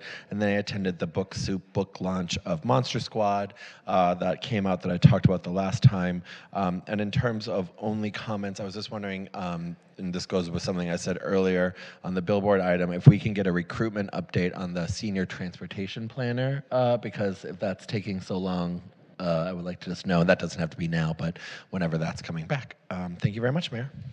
Thank you, Councilmember Erickson. Councilmember Meister? Just want to mention, the City of West Hollywood is proud to host events in support of Black History Month. Wednesday, February 26th from 6:30 to 8 p.m. for the WeHo Reads 2025 literary series opener entitled Power and Progress during Black History Month. The event will feature 4 dynamic writers whose work delves into untold histories, urgent social issues, and enduring legacies of resilience during Black History Month. Additionally, as part of our continued commitment to service and community engagement, we invite you to participate in the Martin Luther King Jr. Day of Service, a day of giving back in honor of Dr. King's legacy. Volunteers will assist with landscaping, cleanup, painting, and other beautification projects at West Hollywood Elementary School. The event will take place on Saturday, February 22nd from 9 a.m. to 1 p.m. at West Hollywood Elementary School. And for more information on those events, you can visit the city's calendar page. I don't have anything crucial to report in attendance, and I did not go to the ice skating rink. I wanted to be able to walk. Thank you, Councilmember Meister. Vice Mayor? I did go, and I am able to walk still, and I did not fall. I came close. Thank you, Mayor. I wanted to report that I went to the city's recreation open house. I also helped introduce and kick off our Winter Sounds series at the Pendry. I want to wish everyone a happy Black History Month as well as a happy Lunar New Year. I wanted to follow up on a couple of items that we moved to consent. The child care item I'm fully supportive of, and I want to thank the mayor for bringing it forward. I do want to report that we did something similar many years ago. I might still have the report to see if it can be updated, but I'm hoping that the staff working on that can gather some of the past information. Much of it may be out of date, but it had some good resources available. I also wanted to make a comment about the Plummer Park Master Plan. I know that we're moving forward in a new direction. I will say that the previous plan did go through a great deal of public input and public comment, numerous times to various commissions and boards. So the notion that there wasn't public outreach and public comment about that is not true. I understand that there were people who had difference of opinions about it, but I think that as we go forward, we're going to see that there are likely going to be differences of opinions as we move forward with a new plan. And I hope that whatever we do, we will actually invest a lot of time and money to get to the right project, and that once it's adopted, we will stick with it. I do want to follow up on the comment regarding the fire department and having a remote clicker for the light. That's the first I've heard of it. I don't know if they've outreached directly to the city or whether they're just telling constituents on the street that this is what they need. But I'm hoping the city manager will follow up and our public safety staff will follow up with them to see if that can be addressed. Marquita Thomas brought some suggestions for amendments to the RSD. That's obviously not within our purview. That needs to go through the rent stabilization staff and the RSD commission. Some of the suggestions might be meritorious, I don't know, but I see Christoph here, and I'm hoping that he can follow up and look at that. And then 2 other points. I just wanted to respond to a couple of comments that my colleagues have made during tonight's discussion. Councilmember Meister talked about $3,500 rent and not being affordable to median income or moderate income. I actually looked up the county median income. It's almost $100,000 annual income. So a $3,500 a month rent would be approximately 42% of that income, which is higher than we would normally expect, but it's not that far out of the range of what most people are paying in terms of the amount of their income that's going towards rent. So I agree we want to focus on low income and moderate income, but I think we also have to recognize that the moderate income levels have increased significantly in LA County. And I also wanted to respond to something that Councilmember Erickson said about our infrastructure and 40 years.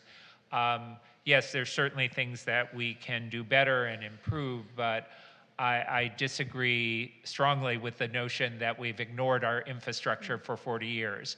We took over Santa Monica Boulevard, we redid Santa Monica Boulevard, we've repaved it several times, we widened the sidewalks, we adopted a master plan for all of our streets. That is a master plan to pave the streets. We have been paving and repaving them on a regular basis. Our sidewalks and curbs, we do an annual allocation for making improvements and correcting things on those. So the notion, I know that you're coming from a place of implementing bike lanes and implementing other types of improvements, but the notion that we've ignored our infrastructure for 40 years is just not accurate. And I think we can go back and we can look at all of the expenditures and all of the programs that have actually been implemented in the city over the 40-year period. And I think we would likely, if we were compared to other cities, particularly the city of LA, we have done an extraordinary job, and our staff have, in addressing our infrastructure and maintaining it over that period of time. Councilmember Erickson. Thank you. I totally hear what you were saying, but the last time we updated Fountain Avenue, the Melrose stuff that we were getting through, that's taken quite some time. We pave our streets, we improve our sidewalks, we cut our trees, but we don't invest in the future of what a transportation infrastructure project looks like throughout the city of West Hollywood. We talk about Santa Monica Boulevard, which is great, but as someone who's lived on Fountain Avenue for the last 14 years, I don't think I've ever seen that street improved. And that's just not the only street. Willoughby, Beverly, Melrose. I think the more we all do together to come together on these projects is important. We do more than other cities, but we need to prioritize people over parking, people over cars, and people on bikes or walking instead of providing people more thoroughfares to speed along our streets. And I think these improvements to help our streets, whether it be a bike lane, a better sidewalk, an expanded sidewalk, are ways that we can do it. And I just don't think we've holistically looked at places that don't involve cars. That was kind of more of the comment for clarification. Thank you. Thank you to all my colleagues, to staff, and to the public for a terrific and expedient meeting tonight. My meeting attendance report includes the Clean Power Alliance Energy Committee meeting and the Lobby Day in Sacramento, which was a really terrific excursion with that group. I'm really grateful for the chance to participate. The Cal Cities Transportation Committee, so a couple times in Sacramento last month. The Los Angeles County Affordable Housing Solutions Agency Tenant Protection Committee meeting, and the local city coordination meeting, committee meeting. So two different committee meetings for La Casa as well. I also just want to give a shout out to the West Hollywood Elementary. They're incredible, and again participated in the Great Kindness Challenge. So I had the opportunity to welcome the kids to school on that Monday and do the very difficult job of judging the doors that are decorated for Kindness Week alongside the LA Sheriff's Department. So thank you for you all for being a part of that as well. It was a really fun and difficult morning to make those decisions. But we are so lucky to have West Hollywood Elementary in our community, and I'm looking forward to having the kids back here to lead the pledge as we move forward, because I won't keep standing up and doing it that way. I want to also just recognize that last night's Grammy Awards were a really big celebration of queer joy, and I think there's nothing more important in this time than protecting, supporting, and celebrating the queer community, and importantly the trans community. We spent a lot of time here tonight talking about billboards and housing, and I think we all know up here, but what maybe get lost on the community and the public is when we talk about billboards, we're talking about the revenue and the resources generated through those billboards, the spaces that they create and the resources they bring back to the city that allow us to fuel great programs like our social service initiatives. When we talk about housing, we're talking about making space for people in our community, a community that is safe and supportive for all people and inclusive. So tonight, while it was less about the queer community and supporting trans people, I hope it's not lost on the public what we're doing to make space and provide support for all the different marginalized communities who desperately need support more than ever in this time against this administration. I want to recognize and just wish everyone a meaningful Black History Month. And then on a personal note, share as we conclude this meeting, I had the chance to see the Eagles in Vegas just on their very last night of closing. And it was a really remarkable moment of stepping into a space in Las Vegas in this amazing venue of the Sphere. And the backdrop at the Sphere was us. It was West Hollywood. It was parts of the Sunset Strip. It was parts of Santa Monica Boulevard, the Roxy, the Rainbow, the Troubadour, Sunset Boulevard itself. There were other parts of Los Angeles. You could see the beach out there too, but it was West Hollywood. And that the Eagles in their final tour in the grand, Vegas space of the Sphere chose to use our billboards, our venues to tell their story, I think really sends a message to the world about what the cultural power of this small space is, the things that we're creating that give others the opportunity to tell their stories, and what a really remarkable opportunity we have here to keep doing that work. So I was really deeply inspired, as much as I was trying to get out of West Hollywood for just one night and then found myself right back in it. It was a really special reminder of just how special this city is and all the people who've done such incredible work to make it the case. I have plenty of videos and photos, and I'm happy to share anytime you want, but that'll conclude my report for now. And I just will say that the City Council meeting is officially now adjourned. It's 9:42, can you believe it, to its next regular meeting, which is Tuesday, February 18th, 2025 at 6 p.m. right back here, West Hollywood Park Public Meeting Room, Council Chambers. Thank you all. Have a great night.